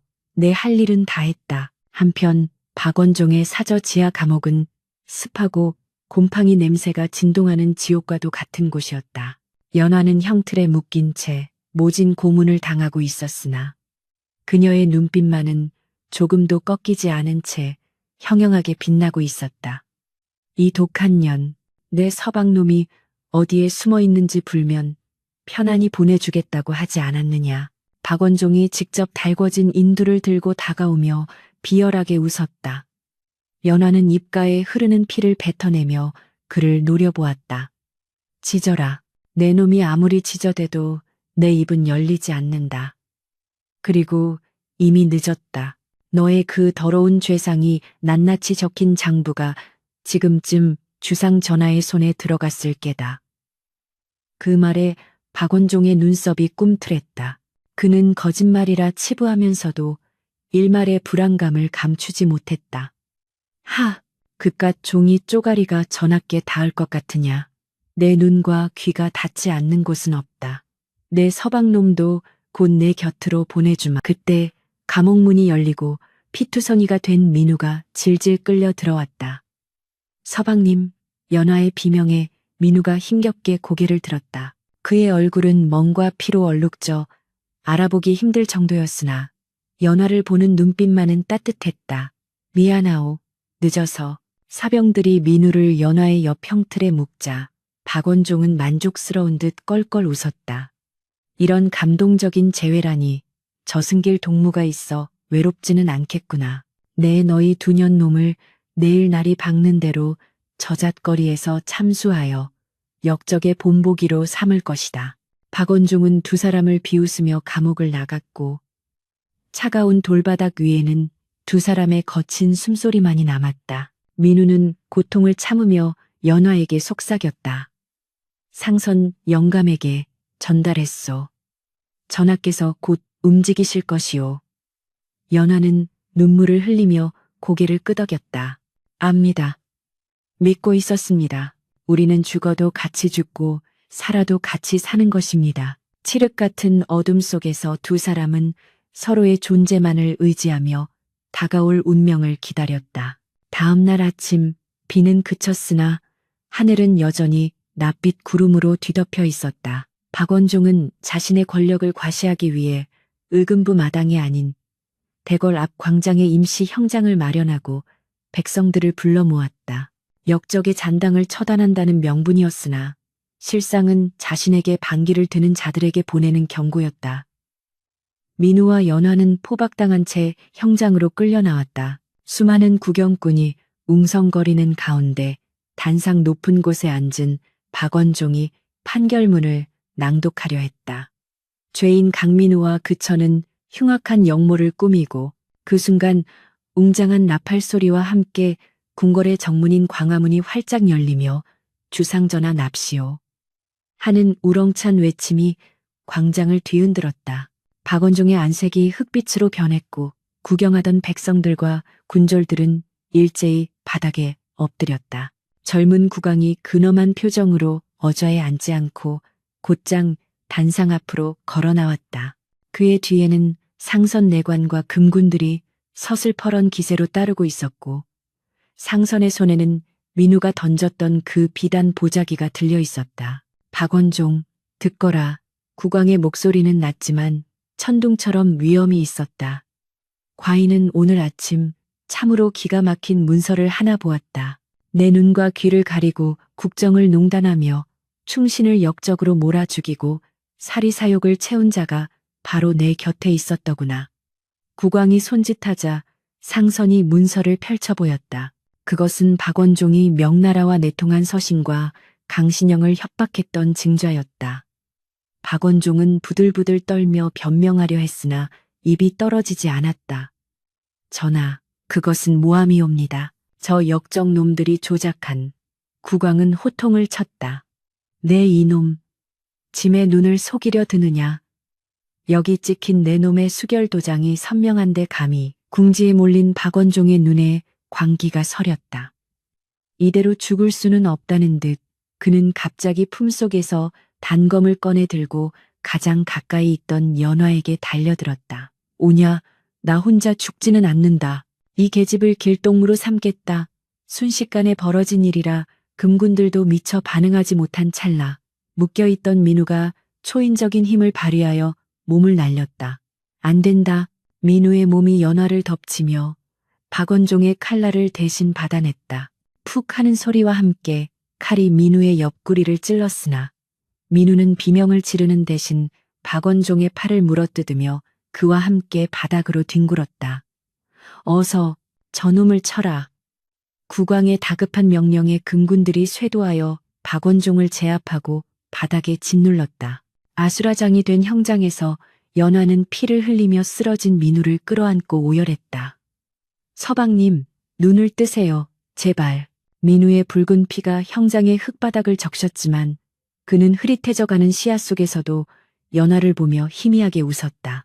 낭자, 다치지 않았소. 박원종은 포박당한 채 발악하며 고함을 질렀다. 강민우, 내 놈이 이겼다고 생각하지 마라. 권력은 돌고 도는 것이다. 그러나 그의 외침은 환호하는 백성들의 함성에 묻혀버렸다. 10년간 조정을 쥐락펴락하며 온갖 악행을 저질렀던 권신의 몰락은 비참하고도 초라했다. 백성들은 돌을 던지며 그동안 쌓였던 울분을 토해냈고 하늘에서는 다시금 비가 내리기 시작했다. 하지만 어제의 음산한 폭우와는 달랐다. 그것은 묵은 때를 씻어내고 새로운 세상을 알리는 축복의 비였다. 연화는 들것에 실려가는 민우의 곁을 지키며 비를 맞았다. 빗물이 그녀의 얼굴에 묻은 피와 눈물을 씻어내렸다. 그녀는 민우의 창백한 얼굴을 어루만지며 굳게 다짐했다. 어떤 시련이 와도 당신을 살리겠습니다. 당신이 나를 살렸듯이 이제는 내가 당신을 지킬 차례입니다. 궁궐의 깊숙한 내의원 전각, 향냄새와 약초 냄새가 진동하는 방 안에서 민우는 며칠째 사경을 헤매고 있었다. 박원종의 칼날에는 독이 발려 있었던 탓에 상처가 쉽게 아물지 않았다. 연화는 한숨도 자지 않고 그의 곁을 지키며 약을 다리고 땀을 닦아주었다. 국왕 또한 수시로 내관을 보내 상태를 살피게 했고 조선 팔도의 명이란 명의는 모두 불려왔다. 연화는 밤마다 민우의 귀에 대고 옛날 이야기를 들려주었다. 그들이 처음 만났던 어린 시절의 추억, 그리고 앞으로 함께 만들어갈 미래에 대한 이야기들을. 일어나시면 우리 가장 먼저 아버님과 어머님 산소에 가요. 가서 술 한 잔 올리고 이제 다 끝났다고 편히 쉬시라고 말씀드려요. 연하의 목소리는 떨렸지만 간절했다. 그러던 어느 날 새벽, 닭이 울기 전 가장 고요한 시간에 기적이 일어났다. 민우의 손가락이 미세하게 움직이더니 굳게 닫혀있던 그의 눈꺼풀이 파르르 떨리며 열린 것이다. 초점이 잡히지 않는 눈으로 허공을 응시하던 민우는 자신의 손을 잡고 쪽잠이 든 연화의 모습을 발견하고는 힘겹게 입을 떼었다. 갈라진 목소리였지만 연화에게는 세상에서 가장 아름다운 천상의 소리였다. 연화는 화들짝 놀라 깨어나 민우를 보았고 믿기지 않는다는 듯 눈을 비비다 와라크를 끌어안았다. 서방님, 정신이 드십니까? 저를 알아보시겠습니까? 민우는 옅은 미소를 지으며 고개를 끄덕였다. 어찌 있겠소. 꿈속에서도 낭자를 찾아 헤매었는데 두 사람의 눈에서 다시금 눈물이 흘러내렸지만 그것은 더 이상 슬픔의 눈물이 아니었다. 고난과 시련을 이겨내고 죽음의 문턱에서 돌아와 마주한 생의 기쁨이자 사랑의 확인이었다. 창밖으로는 동이 터오고 있었다. 긴 어둠의 터널을 지나 마침내 그들에게도 따스한 햇살이 비치기 시작한 것이었다.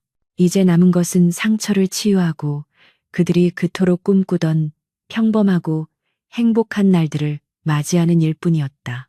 역사의 소용돌이 속에서 피어난 한 송이 매화처럼 두 사람의 사랑은 가장 추운 겨울을 이겨내고 비로소 만개할 준비를 마쳤다. 매서웠던 동장군이 물러가고 도성거리 곳곳에 따스한 봄바람이 불어오기 시작했다.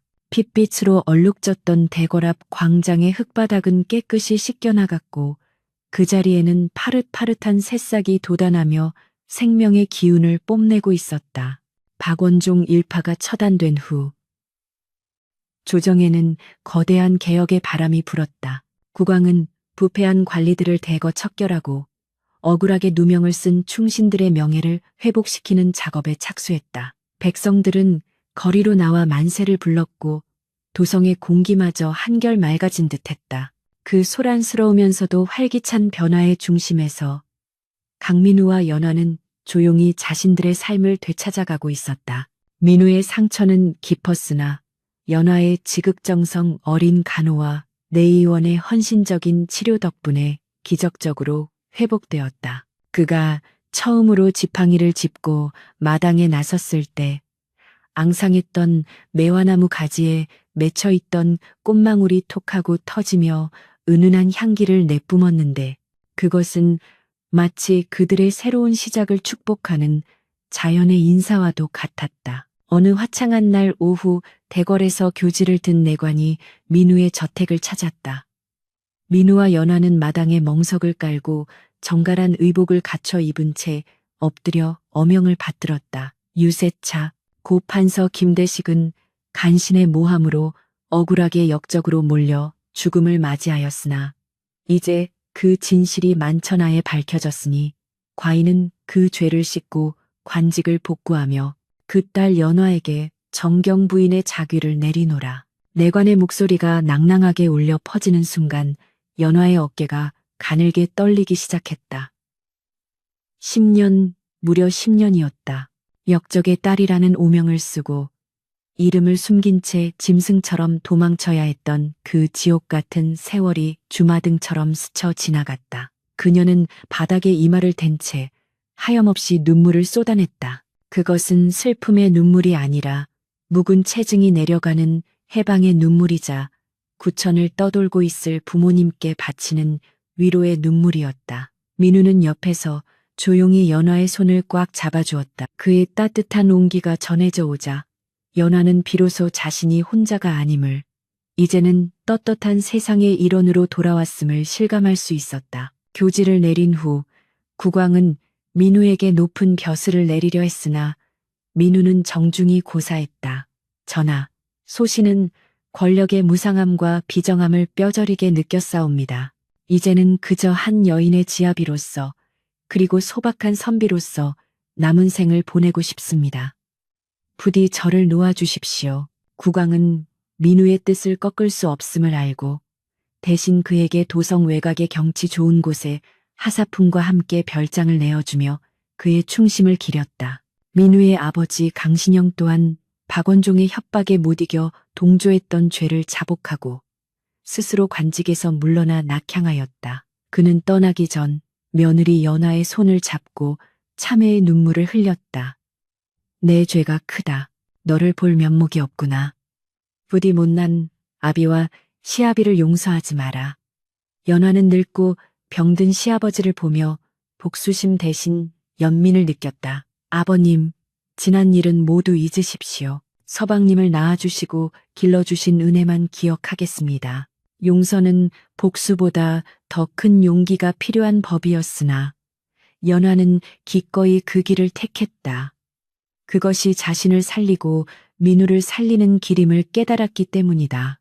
모든 정리가 끝난 뒤 민우와 연화는 짐을 꾸려 10년 전 비극의 현장이었던 연화의 옛집터로 향했다. 불에 타 검게 그을렸던 기둥과 석가래는 세월의 흐름 속에 썩어 문드러져 흙으로 돌아갔고 그 자리에는 이름 모를 잡초들만이 무성하게 자라 있었다. 폐허가 된 집터에 서자 연화의 가슴 한구석이 아릿해져 왔다. 이곳에서 뛰어놀던 어린 시절의 기억, 어머니가 해주던 밥 냄새, 아버지의 호탕한 웃음소리가 환청처럼 들리는 듯했다. 민우는 말없이 연화의 어깨를 감싸 안으며 그녀가 충분히 슬퍼할 수 있도록 기다려 주었다. 한참을 서 있던 연화는 품속에서 작은 주머니 하나를 꺼냈다. 그 안에는 그녀가 소중히 간직해온 매화나무 씨앗이 들어 있었다. 이곳에 다시 꽃을 피우고 싶습니다. 아버님과 어머님께서 저승에서라도 꽃 구경하시며 편히 쉬실 수 있도록 두 사람은 잡초를 뽑고 땅을 고르기 시작했다. 민우는 겉옷을 벗어 던지고 크리지를 했고 연화는 호미로 흙을 부드럽게 다듬었다. 땀방울이 이마에 맺혀 흘러내렸지만 두 사람의 얼굴에는 힘든 기색 대신 숭고한 경건함이 서려 있었다. 민우가 파놓은 구덩이에 연화가 조심스럽게 어린 묘목을 심었다. 그리고 근처 개울에서 길어온 맑은 물을 부어주며 두 손을 모아 기도했다. 부디 무럭무럭 자라거라. 다시는 불길에 휩싸이지 말고 다시는 슬픔에 젖지 말고 오로지 향기로운 꽃만 피우거라. 흙을 덮고 다독이는 민우의 손길은 마치 갓난아이를 어루만지듯 부드러웠다. 이 나무가 자라 꽃을 피울 때쯤이면 우리 집 마당에도 아이들의 웃음소리가 가득할 것이요. 낭자, 아니 부인, 나와 함께 그 세월을 지켜봐 주시겠소? 민우의 낭만적인 고백에 연화는 수줍게 웃으며 고개를 끄덕였다. 폐허 위에서 싹튼 희망은 그렇게 뿌리를 내리고 있었다. 세월은 유수와 같이 흘러 어느덧 두 번의 봄이 더 지났다. 민우와 연화가 정착한 시골 마을의 작은 초가집은 소박하지만 정취가 넘치는 곳으로 변해 있었다. 민우는 낮에는 아이들에게 글을 가르치고 밤에는 책을 읽었으며 연화는 텃밭을 가꾸고 술을 놓으며 평온한 일상을 보냈다. 마을 사람들은 그들을 매화 부부라 부르며 칭송했다. 남편은 대쪽 같은 선비요, 아내는 현숙한 여인이니 천생연분이라는 것이었다. 과거에 화려했던 권력이나 부귀 영화는 없었지만 두 사람의 마음은 그 어느 때보다 풍요로웠다. 밤이면 마루에 앉아 달을 보며 술잔을 기울였는데 민우가 서툰 솜씨로 퉁소를 불면 연화가 그 장단에 맞춰 시조를 읊곤 했다. 칼날 위를 걷던 지난밤 꿈만 같구나. 붉은 꽃 지고 나니 푸른 잎 돋아나네. 그대와 마주 앉아 맑은 술잔 기울이니 천하의 왕우장상 부럽지 않네.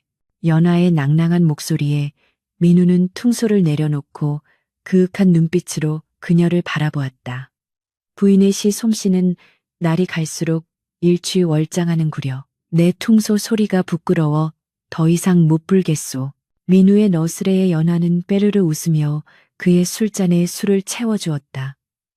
서방님의 퉁소 소리에는 마음을 울리는 진심이 담겨 있어 좋습니다. 서툰 기교보다는 그 투박한 진심이 제게는 더 귀하게 들립니다. 두 사람의 시선이 허공에서 얽혔고 그 눈빛 속에는 10년의 세월을 뛰어넘은 깊은 신뢰와 사랑이 담겨 있었다. 서로의 목숨을 노리던 원수에서 서로의 목숨을 구해준 은인으로 그리고 이제는 평생을 함께할 동반자가 된 그들의 인연은 실로 기이하고도 아름다운 운명의 장난이었다. 그러던 어느 날 연하가 수줍은 표정으로 민우에게 말을 건넸다.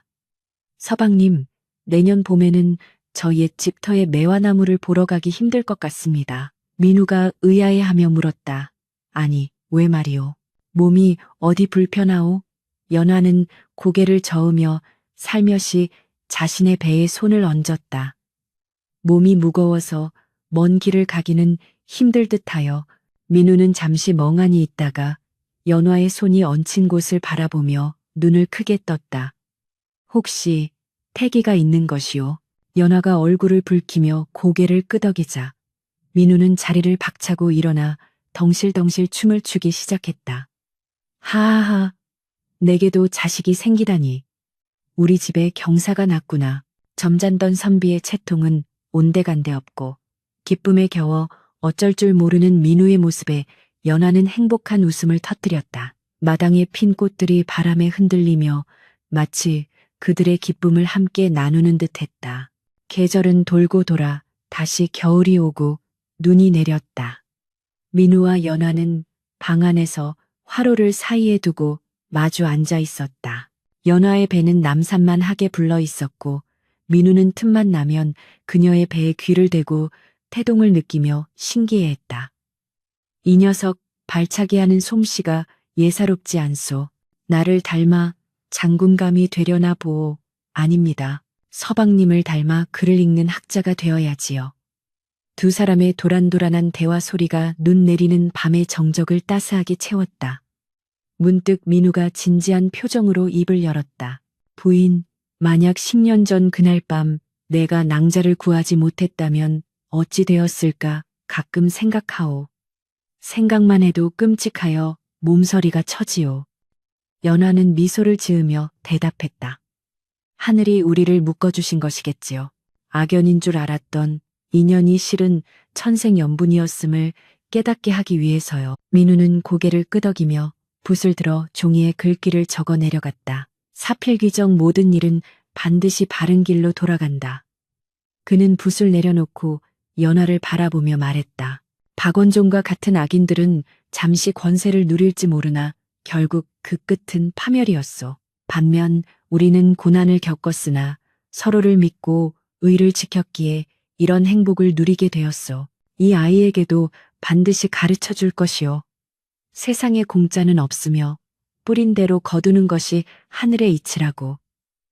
연하는 민우가 쓴 글귀를 어루만지며 깊이 공감했다. 그녀가 품었던 복수의 비수는 이제 녹슬어 사라졌고 그 자리에는